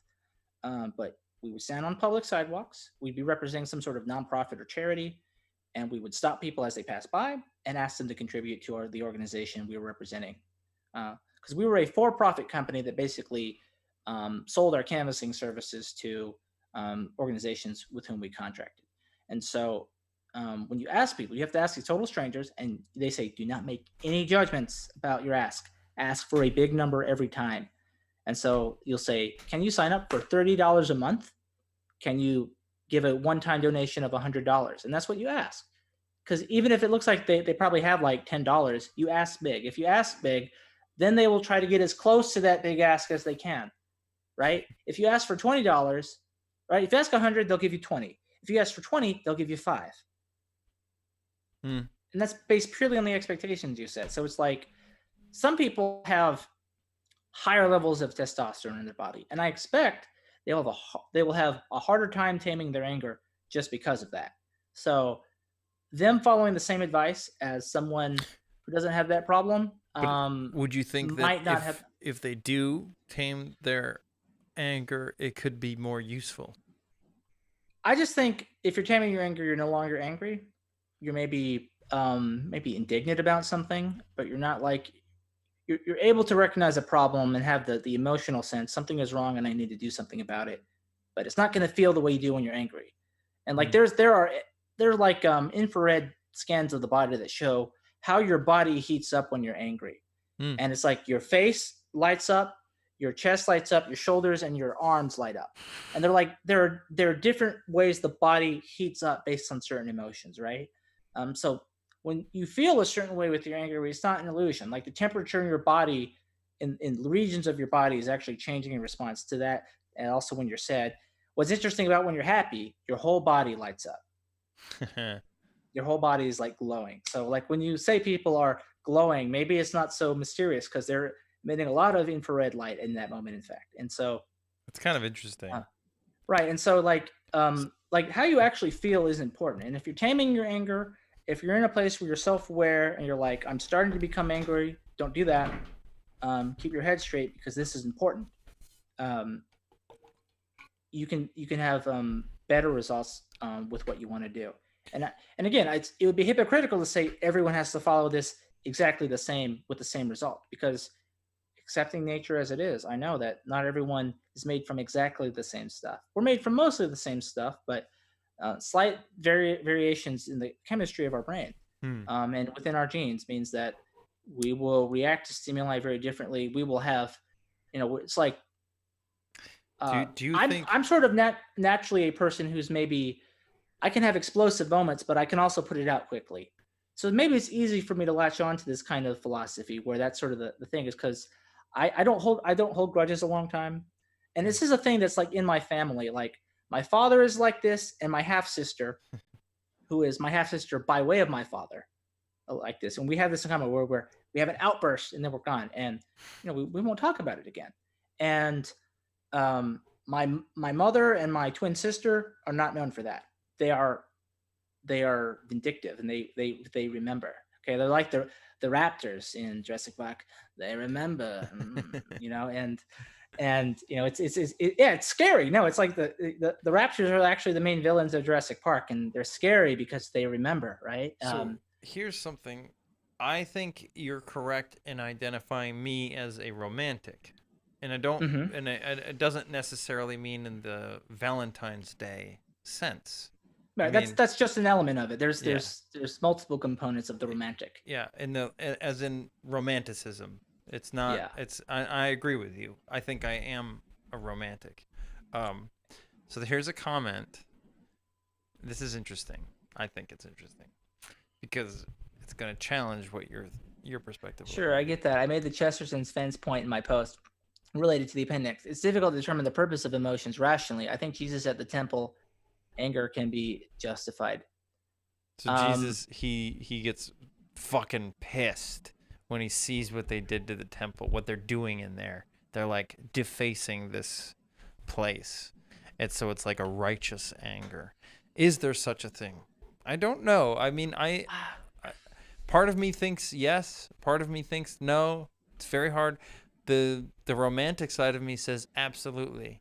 But the the romantic side of me says absolutely, but I'm inclined. The Stoic side of me, it's weird because the um, Stoicism, I think, is in some ways part of the romantic tradition that is part of the especially Roman culture, which is what inspires Romanticism in large part.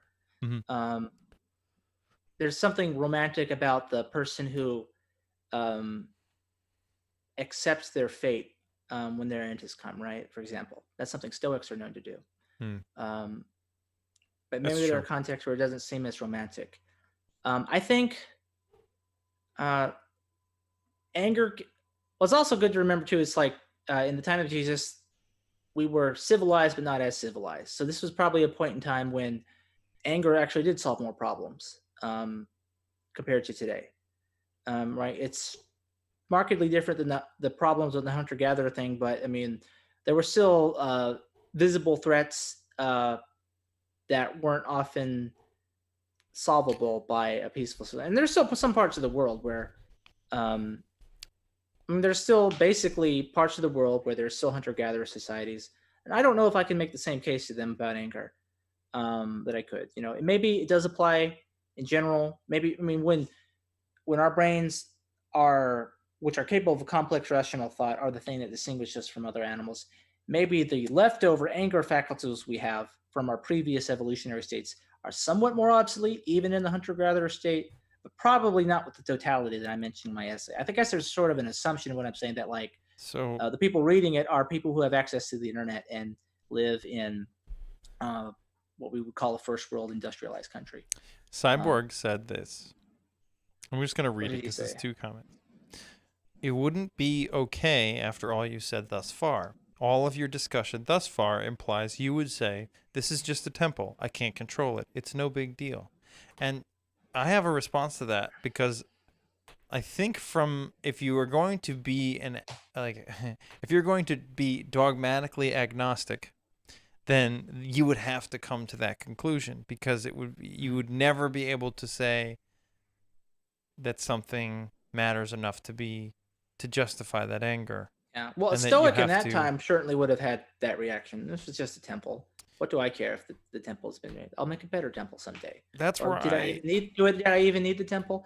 So you that's can still have that reaction, but I guess I'm just saying, like in the ancient era, when we're talking about the argument of anger, there probably still some more room for anger in that time. Although it was clearly showing its benefits to contain it a lot more even by then, and that's why you had a popular Stoic philosophy in the Roman world. this is where I veer away from Stoicism, and I Mhm. don't know exactly why. Um, it might be based on faith. I have to really think about that, but I do think there are things that I think there is such a thing as righteous anger.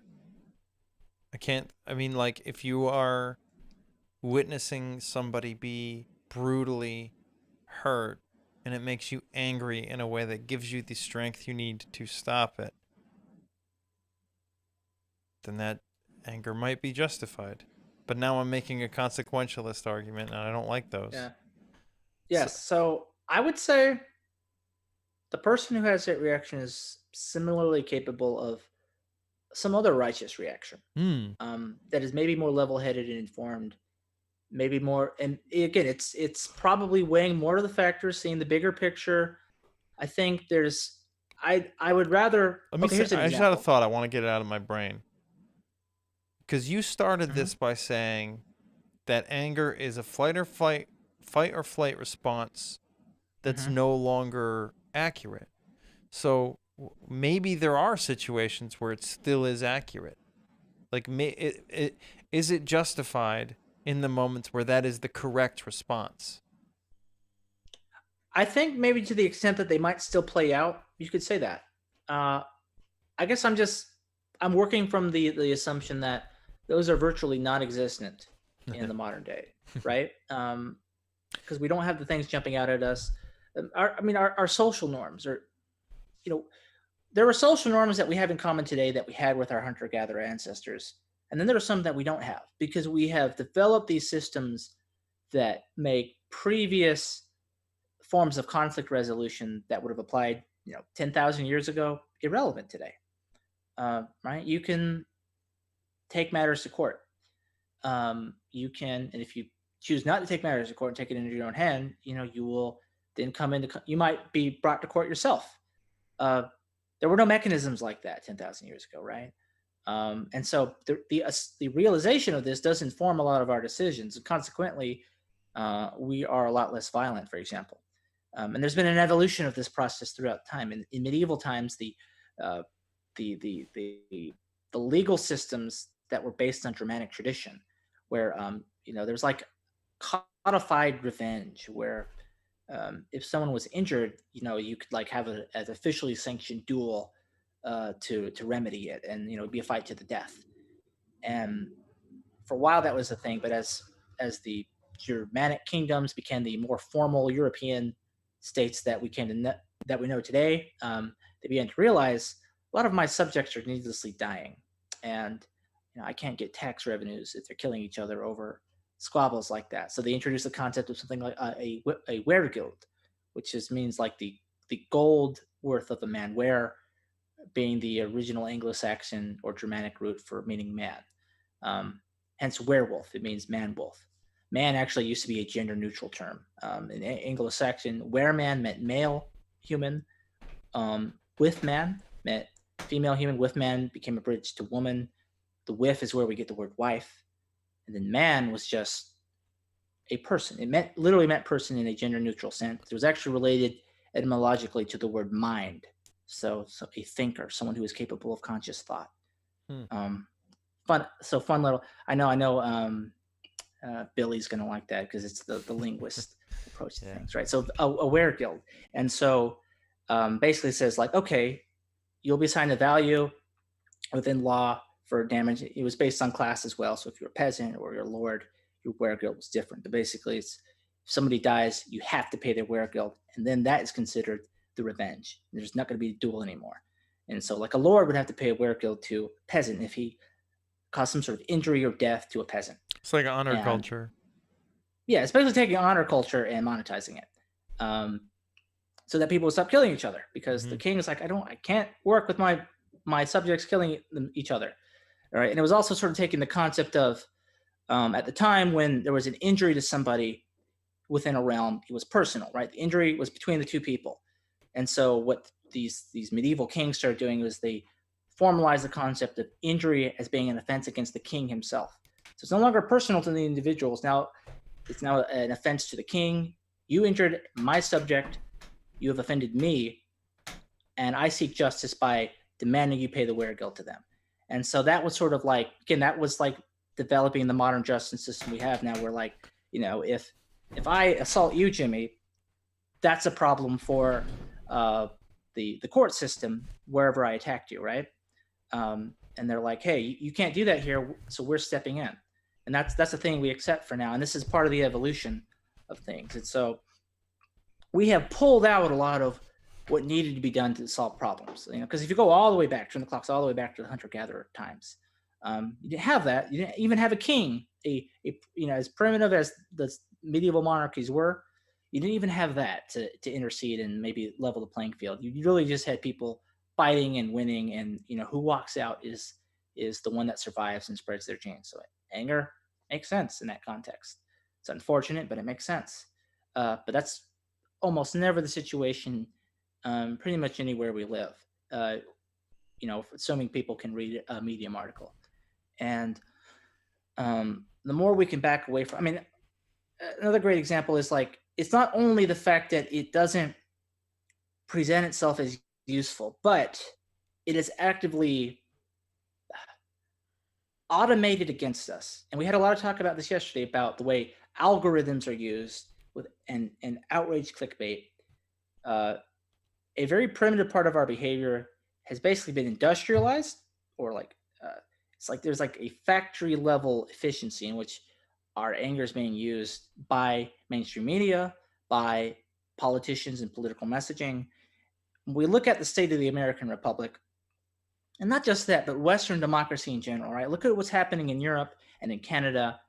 Look at the anger that is driving a lot of what's going on in left and right. And look at how weak we seem in the face of actual tyrannies in the likes of, Russia under Putin or China under Xi Jinping.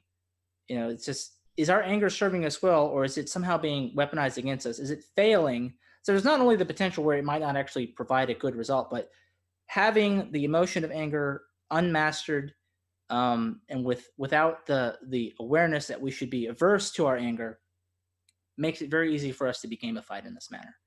And at a collective level, it has extremely detrimental effects. We're able to, as we have globalized, as we have made telecommunication around the globe instantaneous, we're able to basically just have a big fishnet of anger and get it all together. And we're seeing that play out. And this is why people have two nominees from two parties, neither of which they like. And that is when anger persists as it does in the modern age with modern technology, without any cultural adaptation to it. We have adapted our culture on many things and made great improvements, but anger is one of those things where we have not made cultural adaptation. In many ways, it's because we take it for granted, I think.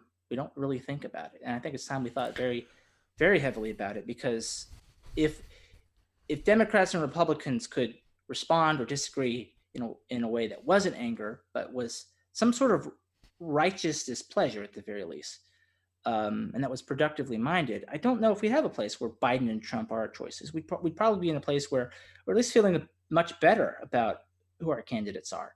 I think when you, and this isn't just true of 2020 election, it's true of the 2016 election, right? Hillary Clinton and Trump become the nominees in that election as well because of a political system in which anger is gamified because we have not developed the tools to control it and regulate it. And I don't know if there's any similarly collectivist or scalable method by which we can do that. I don't know of how that would be done. But in the meantime, as individuals, we can take action to try and correct that. I do see that essentially being the implied part of what the IDW stands. Is like we're going to have difficult conversations with each other. A necessary, I think, factor in that is like you're not going to come in as an angry person, and sometimes that happens anyway, You as know, we've seen in the Reddit sub. But the stages of grief: mm-hmm, denial, anger, bargaining, depression, acceptance. So sometimes, and I fear that I'm being elitist in seeing this, but I feel like I went through that, especially politically, a long time ago. I went through mm-hmm, the whole thing, and then I came to a point where I I would say I accepted it too much. I got to the point where it was just comical to me. Like it's like I accept this situation so much that I don't give a fuck because it's not worth it. And we talked a little bit about how Trump being elected weirdly made it matter to me. But sometimes I see people and I'm like, "Oh, that's the stage you're in." Like you're in the denial mm-hmm, stage where you are not even you're going to be mad soon because you're going to realize that what you're denying is actually true. And then when the people are angry, it comes across that way. Like yeah. it seems to be at least reasonably accurate, which makes me concerned because we're at the anger stage. I think, generally speaking, we're at the anger stage. We're really this is the protests and the riots and Charlottesville and all this shit. It's just we're at the anger stage. We went through denial for a very long time. Like I would say 10 years we went through denial of how bad it was. And then Trump got elected and people got mad. People got Mm-hmm. mad. People got mad at the people who were mad. And now that's where we're at. So I feel like the next step is bargaining, which is like better than anger. It's better than anger. But I'm concerned about the false hope it's going to give. And the real concern to me is the depression. Because I think the bargaining will be quick. It won't take very long to realize that you can't bargain with what you have because you have nothing. Mm-hmm. And I'm really concerned about the depression stage. I'm hopeful for the acceptance stage, but I'm very concerned about the depression stage because we're already nihilistic. We're Mm-hmm. already horribly nihilistic as a culture. Um, Mm-hmm. so like, I guess on the topic of anger, sometimes I feel fortunate that I was in a way ahead of the curve. I had to confront my anger because it was ruining my life. Mm-hmm. Most people maybe don't get angry the way that I did when I was younger. And actually, I see it with my own family. With my own family, they don't. My biggest criticism of them is they will avoid forever. They will not actually. They will not actually deal with it, which is why I used to get so angry, because it was like, I see what's happening as a kid. Like I see what's happening. Nothing's getting dealt with, and everything's falling apart and nobody's saying the truth and it's hurting me and I'm afraid of the truth that I see that no one's saying. And so you get mad as a kid, you get fucking angry, and you make it worse for everybody and yourself.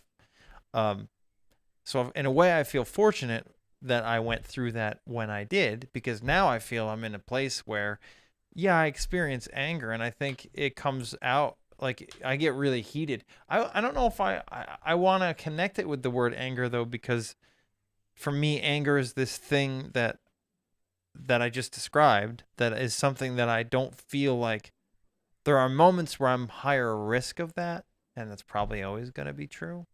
But I don't feel so much like when I get angry, it's in absolute control of me. I do feel like I can take steps and I can notice that it's time to say something else, or it's time to take a step back, or it's time to reframe this in my brain for a second. But as a culture, like to make this a fractal thing, I think we're in the anger stage. I hope it's almost over. I don't know. I don't know. I don't know how angry. I don't know what kind of a tantrum needs to be had. I don't know myself, because I almost wonder if there's like a loop where denial leads to anger, which then leads to more denial, which then leads to more anger.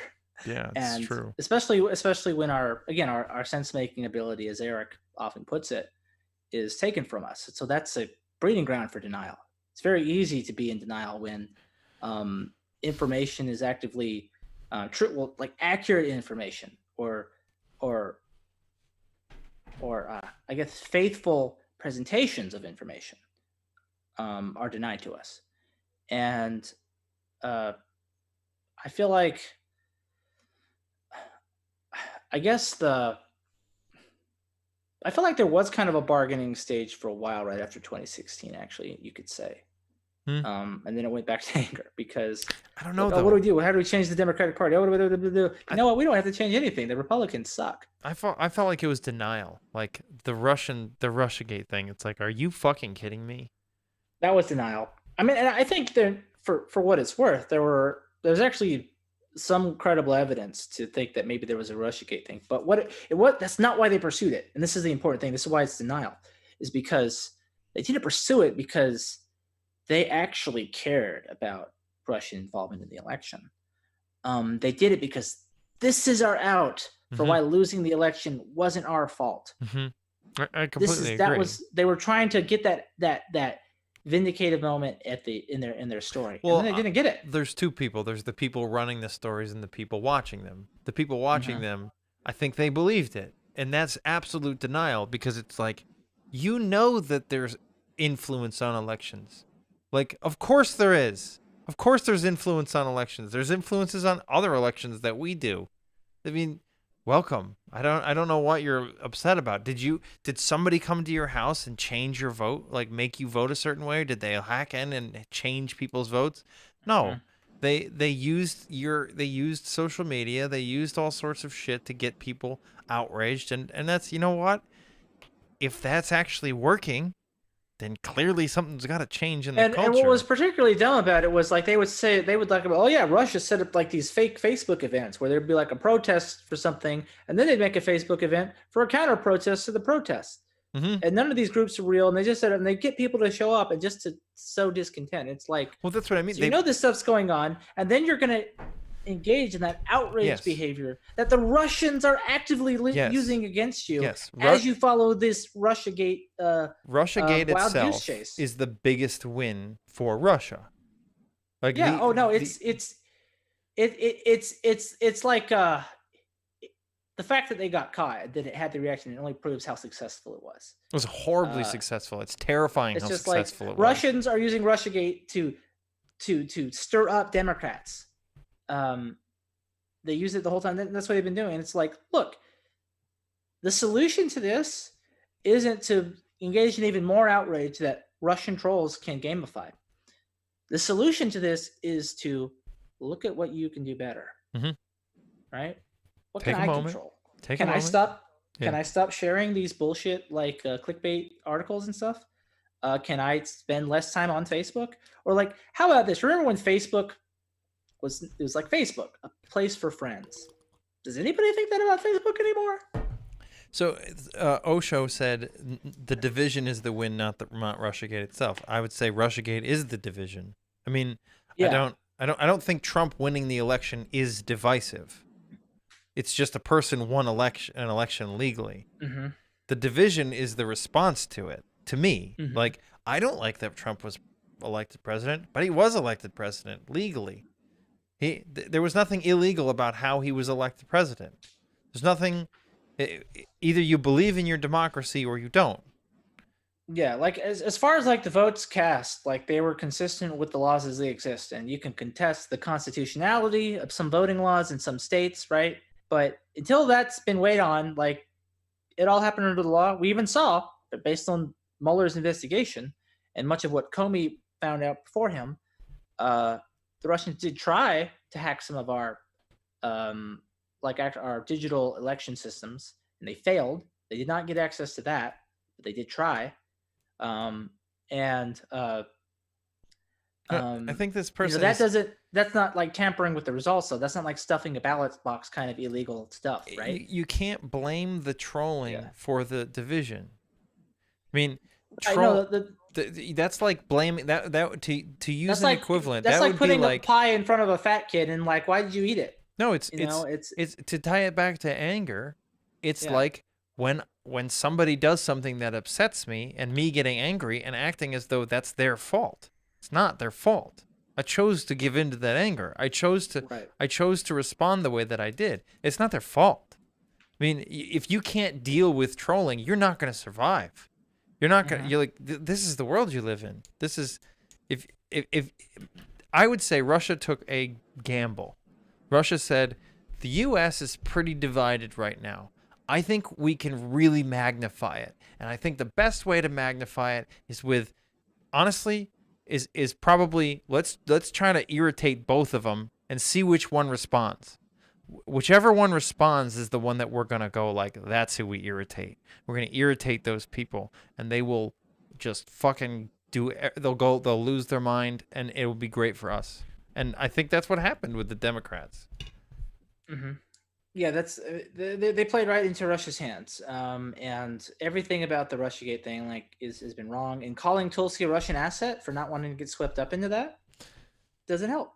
Like that's fucking stupid. I mean, and a lot of people like Tulsi, not because she's some fake Democrat, because again, I think she is the kind of Democrat like that uh, takes a very first principles approach to like what the party should be. It's like this is what I think the party means, and if I'm not a bullshitter, then I'm going to say this, Mm-hmm. and it makes sense. And this is why people on both sides of the aisle liked her. I mean, I met Republicans who said they would have voted for Tulsi.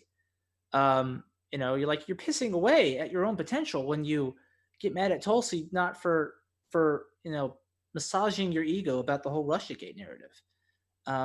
Like you're not entitled to a massaged ego, especially when you make mistakes. Mm-hmm. Um, and we had one person who had some clarity in any of this, and they got punished for it. And it's like it's not so it's not only that, it's like, but productive behavior is actively conflated with being Russian-esque. And here was the crazy thing too. Who started that? Hillary Clinton made a tweet that Tulsi was a Russian asset. Now, What a let's just ridiculous say, fucking what thing did to she say say. to back that up? She just tweeted it. And they accepted it. Wait, that sounds like something another leader in a political party does. But they just tweet what they want to stick, and then it sticks. Yeah. You know? Yeah. Oh yeah, that's what Trump does. So when Hillary acts like Trump, it's okay. Um, only when Trump acts like Trump, and this is the problem: is we only get mad at what the other side does, Honestly, and we that's the being, same way I feel about what with Biden and the rape accusations. It's like, oh yeah, I, pick they, one. they, they You have to stick with one. I don't know. You don't get to decide. You don't get to say, well, rape is not bad because Trump's worse. Either rape's bad and mhm. we should look into it, or rape's not bad and we shouldn't look into accusations. So you can't. Yeah, or even that aside, like let's say we do accept it's bad, like either we will consistently That's what lend I mean. credibility to these accents, or I mean to not these accents, these accusations, Yeah. or we won't. Like and it's it doesn't do good to say with very similar levels of credibility between Trump's accusers and Biden's accusers to say that, well, we're going to say, oh yeah, the president is a rapist, we have a rapist in the White House, and then not treat the same Joe Biden the same way, I right? And so it's like, completely agree. And this is is there why. is there evidence to suspect that Trump might actually be a rapist? Sure, but we also have really no way of verifying it. It's well past the point that we could do anything about it. Like what are we supposed to do about that? It's a concerning bit of information to have floating around, yes, but what do we do at this point about Yeah. it? It's the time to resolve that, unfortunately, has passed. I, And it's like, again, you can say, oh, this hurts me that this potential rapist is in the White House, but you just have to like, well, what can I do going forward? And that's how we would have to treat something with Biden, and that's how we've had. I mean, we've had over 40 presidents. I mean, chances are at least one of them was a rapist, if I'm being honest, right? I mean, especially considering the slave culture we used to have, and the fact that many of them owned slaves You could argue early that on. you could argue that anybody who had sex with a slave was a rapist. Yeah, like Thomas Jefferson, in a very straightforward sense of what rape is today, as we would prosecute it. Thomas Jefferson is a rapist. Hmm. He didn't merely have an affair with a slave as it's usually presented. She This was was in a power dynamic in which she couldn't say no. this is what Really. I remember when Kavanaugh happened. All I kept Hmm. saying was, "This is going to backfire on you." I don't know the right Yeah. solution here, but I know the way you're handling it is going to absolutely backfire on you. Kavanaugh lost a lot of potential, maybe Republican flip votes that maybe they voted for Trump in 2016. Maybe they could have changed their mind in 2020. And I met people when I was campaigning in 2018 for a congressional candidate. Like they said, I will never vote for Democrat again, which means they had voted for Democrats before. And I would tell other Democrats were like, oh, they never really voted for Democrats before. I'm like, how do you fucking know that? Did you go and look at their voting history? Like, shut the fuck up, right? Um, and so like people, just ordinary people, will tell you what their actual concerns are, and it's just la la la la la la. No. Hillary's great and Biden's great, and you know what? Obama was great, and they were friends with Obama. It's just, come on. No, but no, that is how childish it is in their head sometimes, and you're Good not going guys to and get bad anywhere. guys, man. You're not going to get anywhere by being an old infant with politics. Politics requires adults, and you have to handle these things with grace and sincerity. And it's like, I mean, I've met conservatives who said, who knew I was like running for office, said that they would vote for me like if I was ever. Sometimes they're not in my district; they're people I meet on the go, right? They're like, oh, you're not like any of the other Democrats I meet. I would vote for you, Joe. And I'm like, it's that easy. Like, don't be a dick, and maybe some Republicans will vote for you. But we have an unfortunate thing where we just are these smarmy dicks, where we actively create incentives for people to vote against us. Then we scratch our heads and go like, God, why did we lose the election? How did Trump win? Shouldn't we? God, no, it's not. It's not because we told all these disenfranchised working class Americans that they're just a bunch of entitled white Americans. No, it's these homeless people, these unemployed people, these people with illnesses they can't treat. No. It's because they're all racist or sexist or both. What makes the conversation, the subtle conversations, impossible? Because, like, yeah, maybe there's some truth to that. Like, Yeah, and that's the thing too. Maybe there is, but it's like, we're not gonna I have mean, the conversation if you make it that incredibly lacking in nuance. Like, just you either are racist or you're not. I mean, maybe there's some things that I do that are racist that I didn't know yeah. are racist. That's very possible, maybe even probable. Here's a hot take: the 9 justices who unanimously voted um, to end school segregation in Brown versus Board of Education probably all had some racist views. Just being men of that time, and it's the mid 50s, and they're elderly white men on the Supreme Court. They probably had some racist views. Like if they were to talk freely today, people would be like, "Oh my God, can you believe Justice so and so said that? Oh my God, that's on our Supreme Court, right?" Doesn't mean that they didn't actually have something to contribute, because Hmm. um, we were able to bring out better angels in a moment like that, and we seem to have lost our sense that that's possible in something. Like, and you'll know people who's like were at one point viciously racist, and they had a change of heart.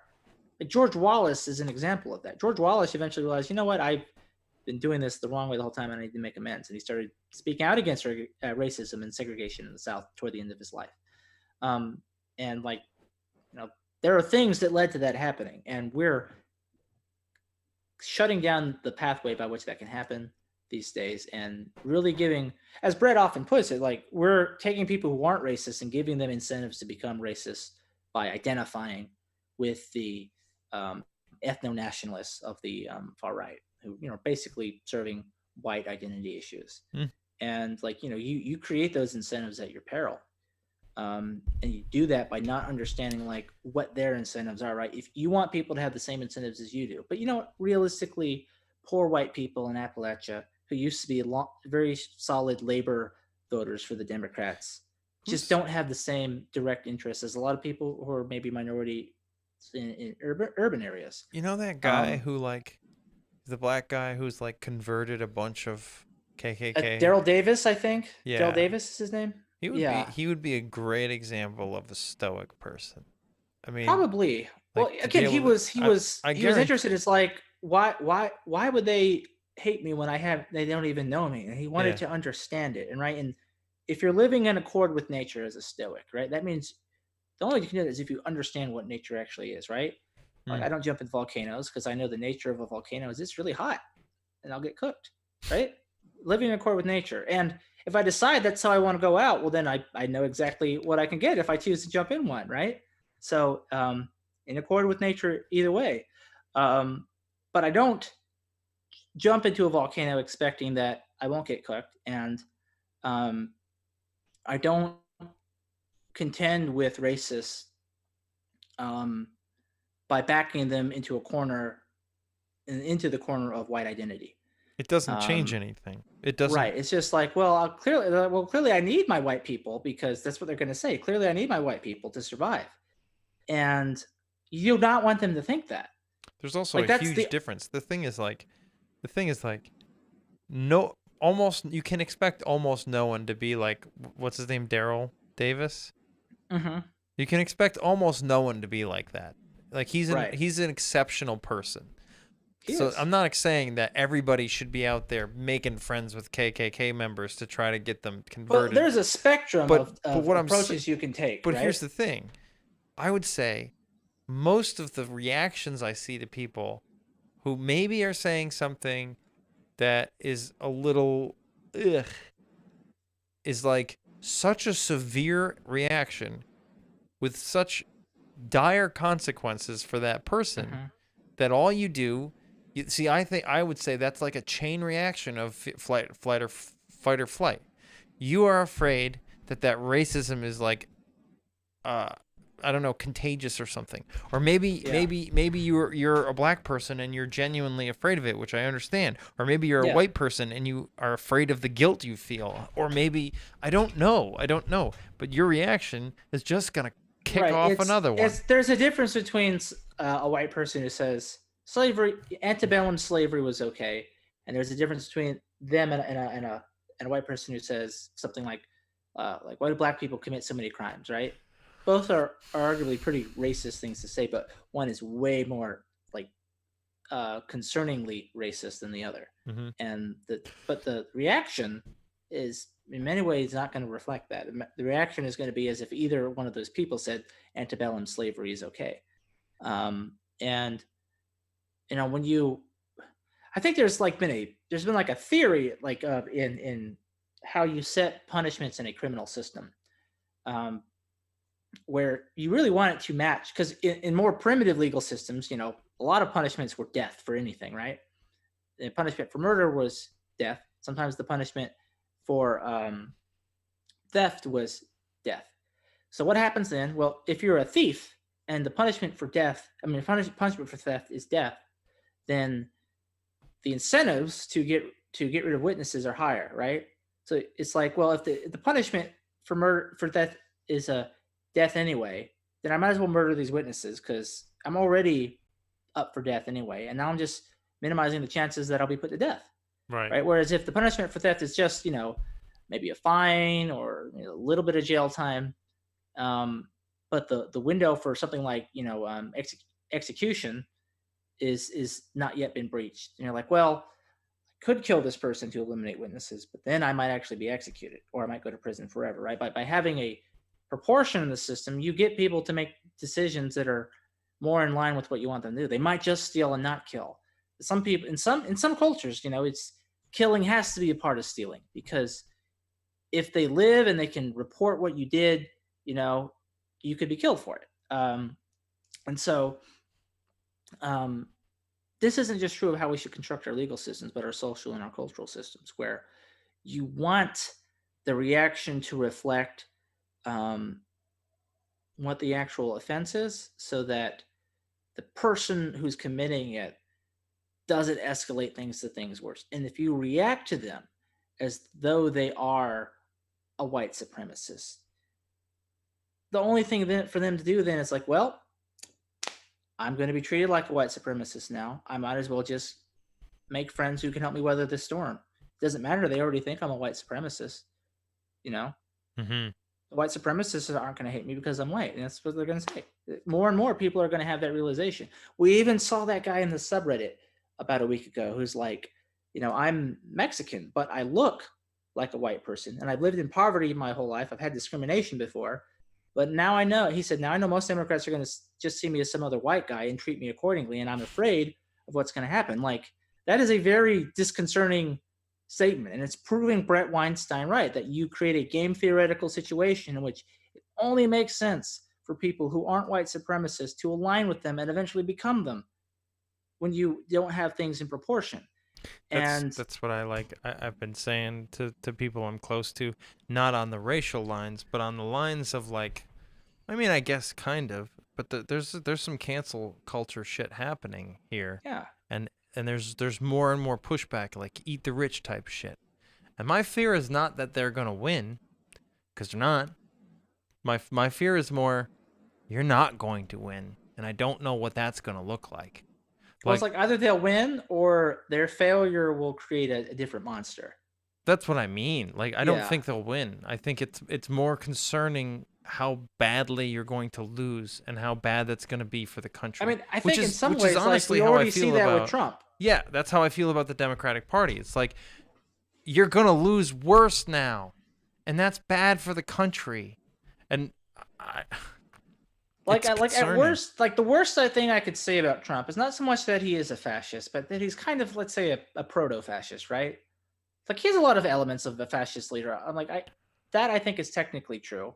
And I know that might be unpleasant to say, but like, behaviorally, he has more in common with them than pretty much any president we've had. Maybe an exception being someone like Andrew Jackson, right? But then there's a reason I think Trump has spoken fondly of Andrew Jackson, right? And so, but so we're in an escalation behaviorally system. maybe, but in terms of like anything he's done policy related or anything where he's actually, Well, I think some of that has to do with the fact that he's also kind of like the reality TV president, so it can all kind of just be show, and he won't deviate so much. But I think what the current reaction is in terms of the escalation with disproportionate responses by the political left is that you got a proto-fascist. Now, you can keep the escalation process going. What's after a proto-fascist? Well, maybe an actual fascist will be elected, right? And so maybe the far left, Antifa, Black Lives Matter, I guess at this point, Democratic Socialists of America, if they fail, who succeeds? Does an actual fascist appear in that vacuum? That's a shot. That's a scary concept. Like, people will say, why does the IDW never criticize the right? Okay, here we are criticizing the right. We could get an actual fascist, a far right leader that is a nightmare and the end of the American system. Okay, I don't want that. I know I've seen what the worst of the American right can do, and I don't want it all like in concentrated form. Okay, so let's avoid that if possible by decreasing the incentives for it. Like, I'm criticizing the left in large part because I have always been critical of the right. mm-hmm. And I don't want them to feel like they're gonna reach this weird perverse stage of evolution. I expect more out of the left than the right. I do too. It's again, it goes back to, I thought I could trust MSN and CNN and NPR, MSNBC, CNN, and NPR, and I couldn't trust Fox News. I thought they were the bastion of facts, of reason, of science, and now they basically say, well, facts and reason and science are colonial attitudes. I think it's a truism that it's always going to be easier for conservatives because they're supporting what has evidence behind it. They're basically just saying, let's do what we've done. It's easy to defend. It's like, it's extremely easy to defend that. It's a lot harder to say, let's try this. let's try this, because you're inevitably going to upset some people. I mean, it's a harder job, Yeah. and I don't say that with any malice. It's just a fact, and that's why I expect more out of the left, because in order to do the harder job, they have to be better in some ways. Well, And you have to I you don't have to even make want to use the that sale then. language. I don't want to You have use to that make the sale, language. right? You have to make the sale like this is what we need to do. And again, I think the terminology, the New Deal, right? And then you have Trump talking a lot about deals, right? It's a sale. You're making a case to the public, like this is what we should do, Hmm. and it's on you to make the sale, right? If they don't sign up, like when I'm at work, as a legal assistant, we do stuff to support our attorneys in their casework for these traffic tickets, but um, part of that means signing up new clients, which is sales. Sales is a big part of our job, and so we look at the numbers and we look at difficult clients, and there's things we can't control, right? But I always look at the job as like, oh, I wish there were less people who called before their payday, because that's going to make my close rate look worse. No, I think, what are some best practices I can just sprinkle into every call that will get my close rate up, right?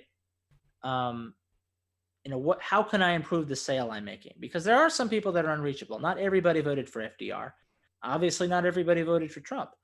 But it's on you to increase your market share as much as possible through your the sale that you're able to make. And some of that is a function of the quality of the product you have or service, and some of that is a function of the actual pitch you make. Um, and if you're weak on either of those, you're not going to make that sale. And uh, Democrats seem to have no concept of this. It's like, you should just buy my product I'm trying to sell you. And if you don't want to spend your money on it, it's because you're a dick. How dare you not buy from me? I make great shit. Okay. I mean, they basically have a Trump mentality. It's like, I had the best stuff. Everybody wants my stuff. If you don't want my stuff, you're a loser. Like, it's the Democrats have that same narcissism about how people should be toward their party. The extreme progressives are the worst at that. Most of the people I'm friends with are in a certain industry, and it's a hard industry, and that's admirable that they're trying to make it in that industry. It's difficult, but that attitude is not helping, because, like, honestly, what the fuck are you doing? What have you done? That's usually what I want to say. What have you done? I mean, okay, cool. Your song is great. Okay, why aren't there 12 of them? Why don't you have something to sell me? Why is nobody listening? What are you doing to get people to listen to you? What are you doing to make it so that people want to listen to you? You're just whining.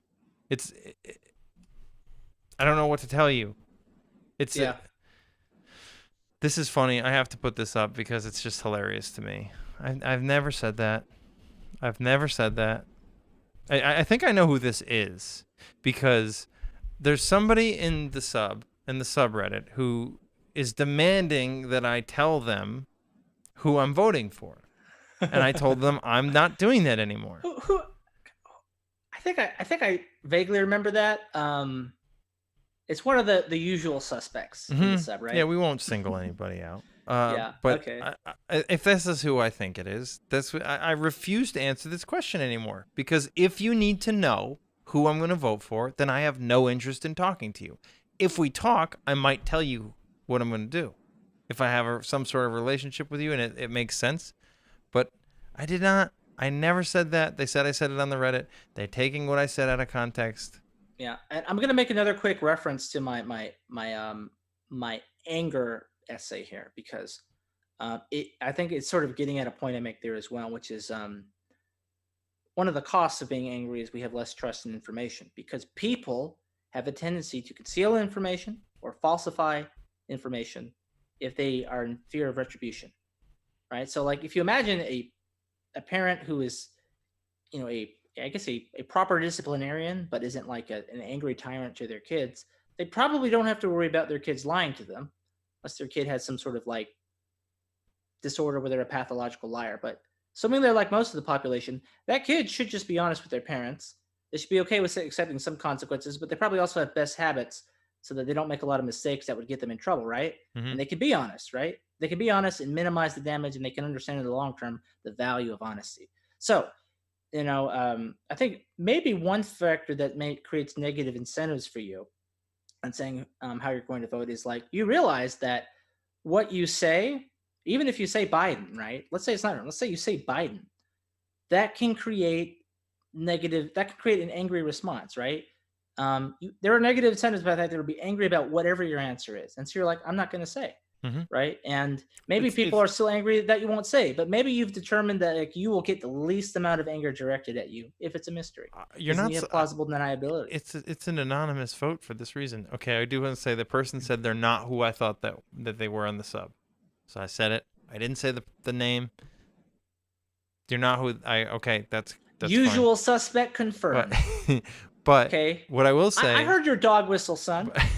what I will say is the thing you're talking about was about Joe Rogan saying I can't vote for Joe Biden. That's what he said, and I was Hmm. explaining that I can understand that attitude because if you have Hmm. me in a situation where I'm going to war and I have to, you're telling me I have to choose between Trump and Biden, which again, I don't have to choose that.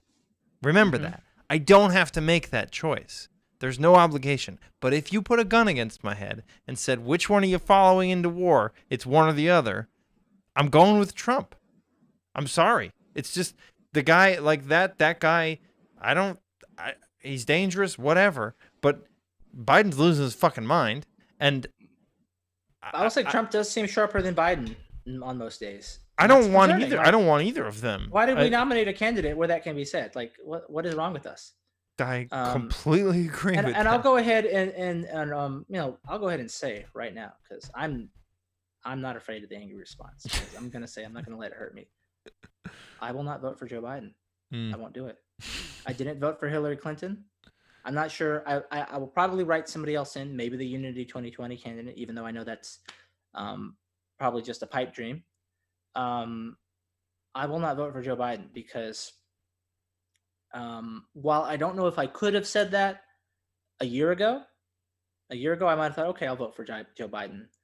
The events of this year in particular, and the way that um, the far left has had an exponential rise in daring and negativity and toxicity and aggression, and the way that the Democratic Party just seems to have just had an open embrace to this evolution in the far left.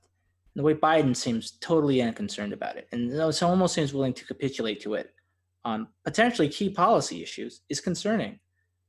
Again, a first principles look at the Democratic Party and what we should be. It should be very easy to say, no, I'm not going to support Black Lives Matter because while I do think that Black Lives Matter, and they do, the organization doesn't think that. It's just a name. Hmm. It is just a name. Okay, because again, we've seen that at least if it's about Black lives outside of what white police officers do, there's not a lot of discussion on it. And then of course, here's the thing: it's the problem is all lives matter isn't merely controversial because it includes white people, but because it includes other groups. It's like all lives matter doesn't just mean what it's not just a way for white people to say that white lives matter. It's also saying Hispanic lives matter, Asian lives matter, Native American lives matter. And if it's controversial to say in 3 words that statement, that's just the first principles look at the Democratic Party that does not fit. And there is something deeply wrong with our party when we just can't say that for what it is. We are too afraid. Like why and just local Democratic leaders in multiple regions of the country are setting a tone as well. So Biden doesn't merely represent what Joe Biden's going to do, but he is the nominee of the Democratic Party as it exists in this moment. And we have a Democratic Party who we had that city council woman from Minneapolis when asked about, and we're not talking about defund the police, we're talking about calls to abolish the police. When she was asked on CNN about that, and CNN actually asked a decent question for a change, like, what about people who they're in their home at night, it's being broken into, um, and they need someone to keep them safe, and there's no police to call. What do you say to that? And her immediate response was, I think it's important to recognize how that that question comes from a place of privilege. And I'm like, what have we been struggling through for the last 100,000 years, if not to get to the point where we can call in people to protect us from home invaders? You realize the alternative to that was tried, which is like vigilante justice. How far did that get us? Look at parts of the world where vigilante justice is common, and see how that plays out. Look at Central America, right? Warlords. That is the alternative there. Okay, there's not going to be some kumbaya moment where we abolish the police and then we all get along. We saw what happened in Chaz over in Seattle. All right, people complaining about police brutality took up arms, became their own interior police, and beat up a lot of people and killed people. But they're not police, so it's not technically police brutality. We can't criticize it. I mean, what is that? All right, and we're just the mayor of Seattle didn't want to do anything about it. We have similar things going on in Portland. The mayor of Portland doesn't want to do anything about it. The mayor of Portland is Antifa. We had a situation here in North Carolina where organized mobs were going from city to city to cause rioting and destruction, and it's not even clear that they had anything to do with the protesters. But like, I know that Democratic governors are going to be afraid to do so because even if they understand that the people causing the damage are in fact not the protesters, they will be afraid to come down on them, like call on the National Guard, and like that's why you have a National Guard. I completely agree. Happens. If you're not going to call them in for that, then suspend the National Guard and give me a tax credit, because otherwise there's no point in having those tax dollars. And they're afraid that just by maintaining law and order against people who might have nothing to do with the protesters, and this is me being charitable to the far left protesters, like, okay, you're not the rioters, but you are creating a climate in which our own mayors and governors are afraid to send in the people to dispel the rioters, because they will lose your votes. Because I know that if they do that, you will blame them for dispelling the rioters. You will say, I'm not the rioters, and you will blame the Democratic governors and mayors who call in the proper forces to deal with that. And that is the Democratic Party in 2020 that is nominating Joe Biden. Can I vote for that man when that is the party he's representing right now? Oh, and on top of that, we don't get Medicare for all. So what's the point? I'm in agreement with everything you just said. Oh, it's Medicare for all, but you can't say that anymore because all is bad. Because if all health matters, then that means apparently that black health doesn't matter. Okay, well, when a poor black person doesn't get a heart transplant because they don't have health care coverage for it, then let me know how turning your nose to social programs because they were just something entitled whites want worked out for you. When a Latina woman newborn baby dies due to inadequate medical care because she didn't have access to it, let me know how your narrative that only entitled white men want these social programs or like want higher wages and stuff, because that's the thing that's being sold in the Democratic Party right now, and that's the wedge that's being driven. And this is why it is silly to think that the word like all could be offensive today. That egalitarian cosmopolitanism that is controversial today is really indicative of everything that's wrong with the Democratic Party.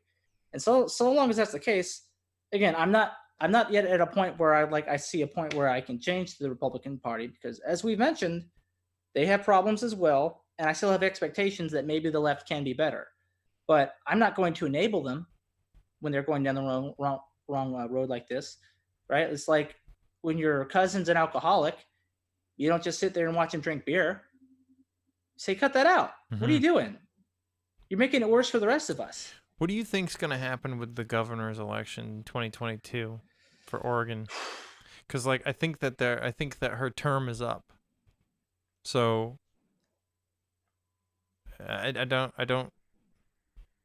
It's hard to say because Oregon is such a blue state anyway. I wonder if they could be effectively punished. Like, think of how terrible some Republicans are in red states. They can never lose. Well, my point is more, it doesn't matter, because whoever wins is going to run on this governor was ineffective and I'm going to be effective. I mean, regardless of what side you come down on. Well, the Republican candidate for governor will certainly take that line, and maybe he'll get some votes that uh, the previous Republican candidate didn't get. Um, but unfortunately, I think just too much of the population is of that, that northwestern hippie vibe that like they're just not going to care about that, right? I mean, Mm. again, you're a hippie. The National Guard wasn't called in. Hooray! We're not back in the '60s. That's what they're going to think. Even though calling in the National Guard for a good reason. Like in the '60s, like they called in the National Guard on students who were rather often just peacefully protesting. Like teenagers were shot and killed by the National Guard. And we don't even need to do that with the National Guard today. We have much more sophisticated weapons that we can deploy that are non-lethal. I've been tear gassed by the Army. Tear gas is very effective. Um, especially military grade tear gas. You can really disrupt the crowd that way. Um, and like you can even have like ways where you can deploy it from afar, like the tear gas guns, like that they can see coming. That's one thing. I mean, there are long range guns you can use so they won't know it's coming. They can't react effectively because some of the rioters have like developed tactics to deal with what police do to just break up riots. National Guard is a different animal, and I mean, we look at what happened in this wasn't National Guard, but this was sort of like a militarized response when that federal building in Oregon was taken over. For the most part, except for that one shootout at the end, it was pretty bloodless. Right. And in that case, the guy was actually trying to pull out his gun to shoot, but like they just surrounded them, they cut him off, and they basically starved him out. And most of them surrendered. Um, and there are a lot of situations where things could play out like that. You could really force their hands into just like waiting them out, starving them out if possible. If people get killed, it's because the rioters made the choice to get violent that a use of deadly force became necessary. That's just reaction, okay? Like you throw bricks. I mean, some of them throw bricks at people. It's like you throw bricks at people, you're going to get shot. Again, this is why I don't pick fights in America. I know I'm going to get shot. And then you have a guy with an assault rifle who is given the blessing of violence by the state. Yeah, you're going to get shot. I mean, there's a good use of the National Guard. There's no reason to be ashamed of something like that, and we should have like, if it gets to a point where society's tearing apart at the fabric, and the governor's like, oh, I'm just gonna sit and watch. I'm gonna fiddle while Rome burns because I don't want to lose my primary or something. Yeah, I don't understand how That's that anybody is could that is a excuse that is that not is a calling. disaster. Yeah, That is that is a nightmare. It's not just, calling in the National Guard is just inexcusable. yeah, and I think the only reason right now why things like the police reclaim Chaz, for example, is just because Trump threatened to do it himself if they didn't. And it's like, well, do I want to be the one that sends people in, or do I want a Republican president to be the one that sends people in my city, right? Yeah, but do you want them to Trump be able to take House, credit for it? Because it's going to improve things. And here's the thing, too. Trump, when they reclaimed it, he's like, good on the mayor of Seattle for taking it back, right? Yeah. But like, Biden's not going to threaten to do that, I don't think. So again, the game theoretical implications is, what does the mayor of Seattle in that situation decide to do? They just continue to sit and watch while it happens, while anarcho-communism like takes over and begins to spread, and the problems that went down there. I mean, there was a lot of people like, oh, it was such a great time. Yeah, it was like, yeah, but there was also like a huge amount of crime occurring there because people realized they could get away with anything. And that's been the case with a lot of these riots. It's like the criminals know that the police are being ordered to stay at their building and not go out. And they're like, oh, so the town is our playground. Because they can't handle this situation. And then just consider as well, and this is very telling, that people are painting minority owned on the side of their businesses so that they won't be looted or destroyed. Maybe they'll be looted, but not destroyed, right? Maybe they won't be burned to the ground, right? Maybe it'll be less vicious, but it's like the fact that we're at a point where people need to say that is very reflective of where we are as a country. And it's mostly reflective of where we are in the political left as a country. It would be a problem if any race could or could not write that on the side of their building and have different consequences for it. Yeah, it's just like imagine the opposite. Well, yeah, if everybody was writing white owned. Let's say the Klansmen are doing what they used to do, and they actually used to go on riots themselves. And let's say people write white owned on. So it was like they'd be blamed along with the Klansmen. It's like, oh, you're supporting the Klansmen. It's like, no, they just didn't want to get sacked during a riot, and so that they could continue to feed their kids. Mm-hmm. This is, it's just. Or here's the thing: how much you want to bet that on Kristallnacht, in a street with a lot of Jewish businesses, some people wrote German owned on the side or Aryan owned, right? How much you want to bet something like that occurred on Kristallnacht, right? I bet there was some incidents of that. Is that because they were Nazis? No, it's because they didn't want to get their business sacked. And um, it's a very scary situation when we're in something like that. I don't want us to have something that like actually looks like a Kristallnacht, but we're getting close to something like that. We're getting to this really weird point where I feel like the two parties are pulling us toward like a state of mutual apartheid because I don't want to downplay the fact that there is a white supremacist element within the Republican Party that was in large part like in Trump's base.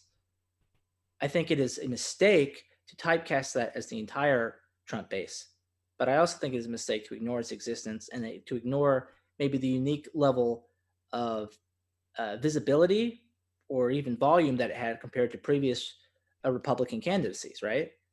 Um, and they definitely want their white ethno state, and I'm worried that um, the left is trying to find a context in which they can create alternate ethno states. Oh shit. So there's a word I've been using recently because we don't quite have the far left arguing for ethno nationalism, and I think that's simply because white people, as a race we've chosen to define and label, are a majority of people in the United States. So it's easy to develop a concept of ethno nationalism because they're the majority group, right? In a sense, you could say like at any given election, they're essentially the nation. It's hard to do that on a national level with any other racial group that we might arbitrarily define. Um, we can't do that regionally, though. And you can set federal policies that have um, um, favorability toward and against certain groups. So there's a term I've been using. I actually got this term from a white supremacist that was brigading our sub about a year ago that we banned. His name was ethnocrat. Of Ethnocracy course it is was. something that exists on both sides now, on the far left and the far right, and they're both challenging their parties to adopt ethnocratic policies. And with the far right, it's more uh, apparently for an ethno state itself, um, because a lot of these minority groups are minorities, and because the minority coalition is very fragile, because all you have to do is say Hispanic privilege, and suddenly Hispanics fall out of that, right? What you might have is some sort of mutual apartheid of different ethnic groups where they're maybe locally a majority, because there are places where African Americans are a majority, there are places where Hispanics are a majority in the United States. And basically, we're at a point where there's a mutually assured apartheid, like white people stay in your area, Hispanics stay in your area. And if you venture out, if one person goes into the one that's not theirs, they could be subject to discrimination or even harm. I'm worried we're on that kind of direction, um, where locally there will be all forms of apartheid. And whether you're on the favored side depends on just where you happen to be that day. That is a nightmare, and I think we're heading toward that. That's unfortunate. I don't want to believe that, but I think you're right. I don't want to believe it either, but it's like I never thought we'd be where we are today. I never again 14-year-old Joe did not know that this was the Democratic Party that he was supporting, like or like that he would be like what I put into starting when I was 14. I didn't know it would be adding into something that became this. I never imagined that. And um and I'm like, well, if things have gotten this crazy already, I guess they can get crazier, right? And so we can get an actual fascist on the far right, and we can get um, essentially the left wing version of that for minority identity politics on the left. Um, and we'll probably still have this happen while you know Walmart sells Walmart goods, and um, you know Coke is selling Coke, and so on and so forth. But it'll be a very perverse way in which businesses are modeled. Um, but like I imagine a thing where you have some companies that are like, well, fuck the wokeness. We're going to only hire white people. And if you don't like it, tough. And then some people in response are like, well, we won't hire any white people because we're gonna do minority empowerment, right? So we won't hire any white people. And then I mean that is apartheid. And they may not realize it's apartheid, but that is an apartheid system. It's just a more mutual form of apartheid at that point, which is something we haven't usually seen. Usually it's a one-way thing. Um, and I don't know if that means the United States as a unified political entity will actually disintegrate into separate sovereign areas, or if it will be this weird agreement where we're just sort of hating each other quietly. The necessary results of that is that we will be in a much less effective position to deal with greater threats like Russia and even more uh, concerning China. China is trying to extend the People's Republic through influence around the world. Xi Jinping wants. I mean, he wants to be. I would say that part of his mission as being president for life in China, now that that's his role, is to effectively be president of the world. And maybe it's from a place of he wants to ensure Chinese dominance and security and prosperity. And a good way to do that is if you dominate the world, right? Because then you can determine what will threaten China or not. And I think the Chinese are probably smart enough to realize that America has the military bases, right? We still haven't given up our largely global empire. Still have that, and that military interferences can be controversial on the global stage. But what China's been very keen on doing is expanding into economic spheres. And we have seen this, what they did with Blizzard, the gaming company, what they did with the NBA. They're able to get them to do, censorship in favor of the Chinese Communist Party. And they saw what they could get away with, right? And they're going to get more. They're getting more ambitious with this. And in America, that if all lives matter, every American, their life matters is controversial, and we can't get behind the idea of being an American because the idea of being an American is colonial, and we need to get rid of it. Okay, well, you'll do that while China finds a way to disrupt our lives from afar. And so we'll have mutual apartheid, and maybe China will figure out to develop something like TikTok in which they can game that against us, like the Russians gamed Facebook against us with trolling. There are all these things that could play out, all of which are harmful domestically and internationally, and like we were fucking ourselves. So that's why I won't vote for Joe Biden. I don't even want to say what I'm gonna do, but yeah, I'm not voting for Joe Biden either. I'm not voting for Trump. I'm not voting for Joe Biden. Is your girlfriend voting for Joe Biden? Probably. Does she know that you're not voting for Joe Biden? Yeah. Well, that's a good girlfriend when she can know that and still want to date you. I think she's more like, please don't vote for Trump, and I'm like, I'm not gonna, but like I get it. Like there's this little part of me that just wants to hate do it. There's this little part of me. I get it. That wants to go in and be like, you know what, fuck you. And Jordan Peterson even made that same point.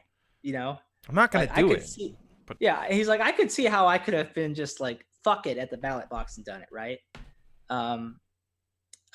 Even though he's Canadian and he can't vote in our election, just putting himself in that situation, he said he could see how he could feel that way. And I'm like, I get it too. It's like, again, it's just like, and I even say this in my anger essays. Like, there are times, even though I'm saying anger's wrong and we should avoid it every chance we can, sometimes it's refreshing to see somebody angry. Sometimes there's just something humorous and refreshing about it, and it seems genuine, right? So, like, it's still relatable, even though I realize it's bad for us. And so I get that. I can't in good conscience vote for Trump. It's like, well, Trump will fuck us, but at least it'll trigger the libs, like, who are annoying. It's like I get that.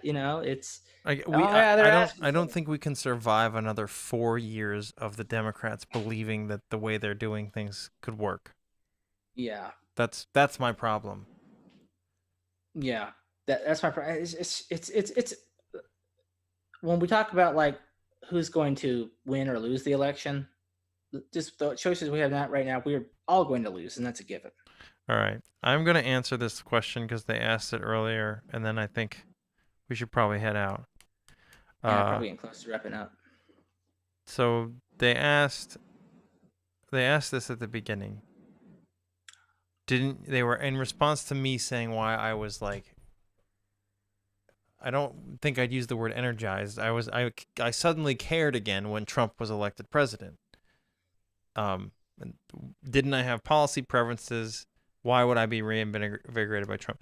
Everything that at the point from up until 2016, yes, I had policy preferences, but I didn't think it mattered because it was just like, it's all a fucking game. Nobody who could possibly win could represent them actually. They would just say what they needed to say to get. That's what I felt about Obama. It's like, you got me hook, line, and sinker. You said a bunch of things I wanted to hear, and then you did nothing for me. And I didn't think that anybody could possibly win against the political machine. I just didn't see it. I didn't see it as possible. Mm-hmm. So Trump winning said to me, holy shit, an outsider can win. Maybe we can actually fix this. Not with Trump. Trump's not going to fix it. But he's a good indicator that you actually could win as an outsider. And I think that we need outsiders because I don't think the establishment class is incentivized or cares to fix it. Mm-hmm.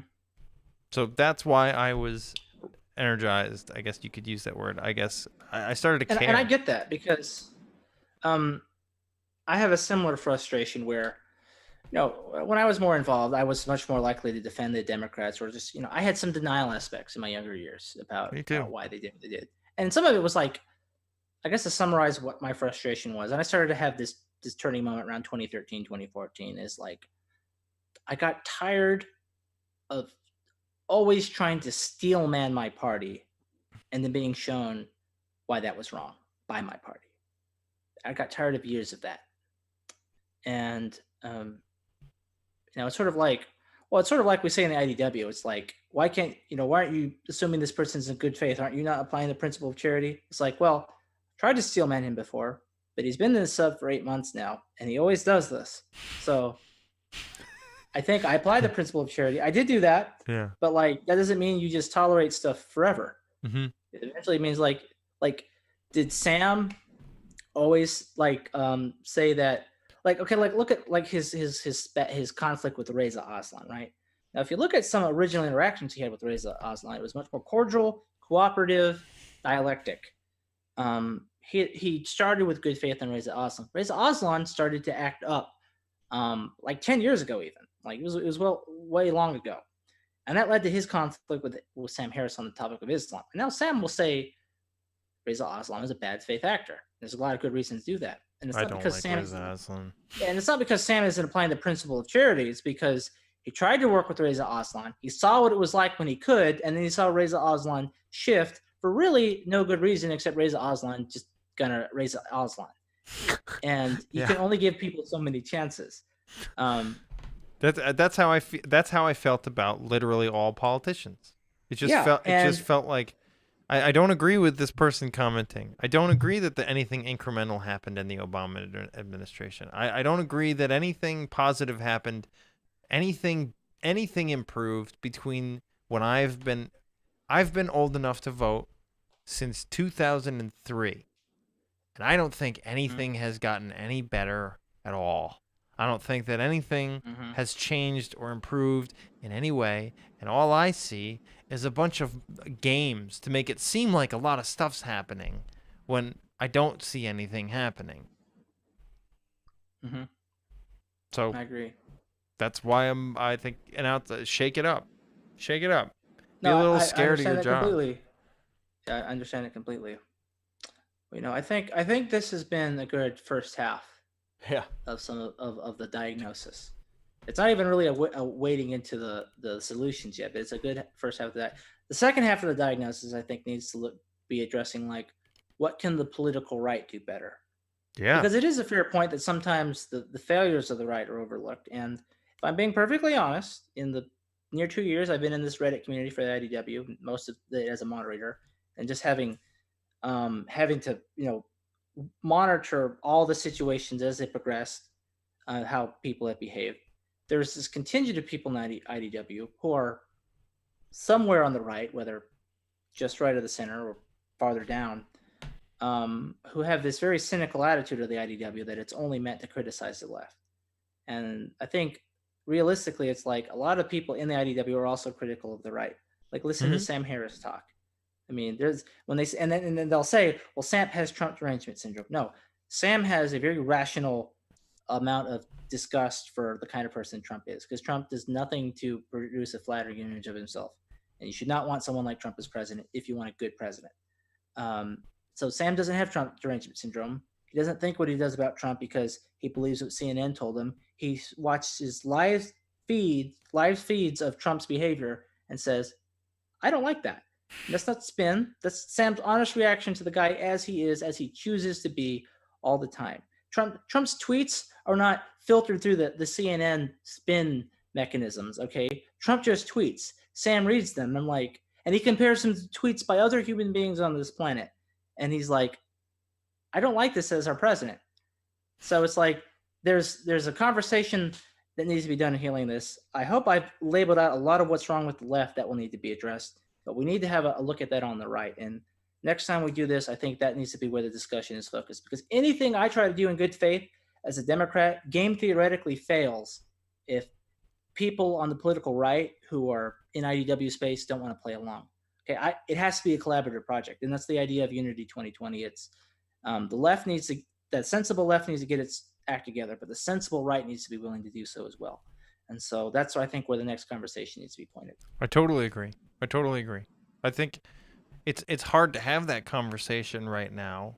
It is hard. It is really hard, especially in IDW space, because we're mostly parrying blows from the left in many ways. But it's hard because, like, if we don't fix the left, then it won't matter what we say about the right. Like, right, and so say what you will about also, the right, but we're parrying blows from the left, but they're also using weapons that were made. I mean, we're parrying blows from the left, but they're with weapons made by the right. So that's the half of it that needs to be addressed in large part. And so I hope we can.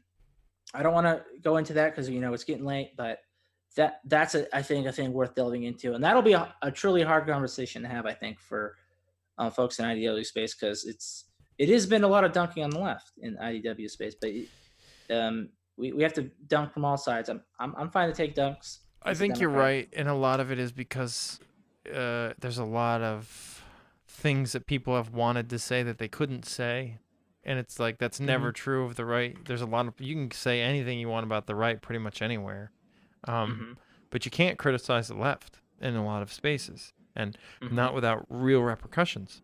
So I think that's why a lot of people who actually do genuinely care about the left. Stuff off your chest. I mean, that's almost what the first podcast of CleanRoom was. Yeah. And I think a lot of people's first interactions with the IDW subreddit and the Discord are really just trying to be like, okay, I'm back. I'm like, thank you for letting me have a place where I could say these sane things that I can't say anywhere else. Yeah, it was like when you get in the IDW, you finally get to see the real object, not the shadow that was cast on the wall of the cave. You get to do, and the thing is, it's even worse because let's say you started from being able to see the real object, and then you got pushed into seeing only the shadow on the wall. Now you get to go back. That's really the situation there for folks in IDW space. I agree. All right, Joe. I think it's time to call it. It's been 3 hours. All right, this is a real podcast. We're official now. Okay. Thanks for talking to me about politics and anger. Yeah, and thanks for having me on. Both of these are great topics, and I'll make sure to get another Stoic topic in when we talk about the political right as well, so there can be a good symmetry to this. Cool. I think that's a good idea. All right. Well. Okay. Thanks for having me on, and have a. And I just want to thank you for all that you've done. Oh, you got it. Thank you for all you've done. Project Integrity in general. I haven't done anything yet. This is something. Yeah. I'm trying. I'm hoping that over the next 6 months to a year, we'll have more to show. I think we will at this rate. All right, Joe. Have a good night. All right, you too, man. Thanks, guys.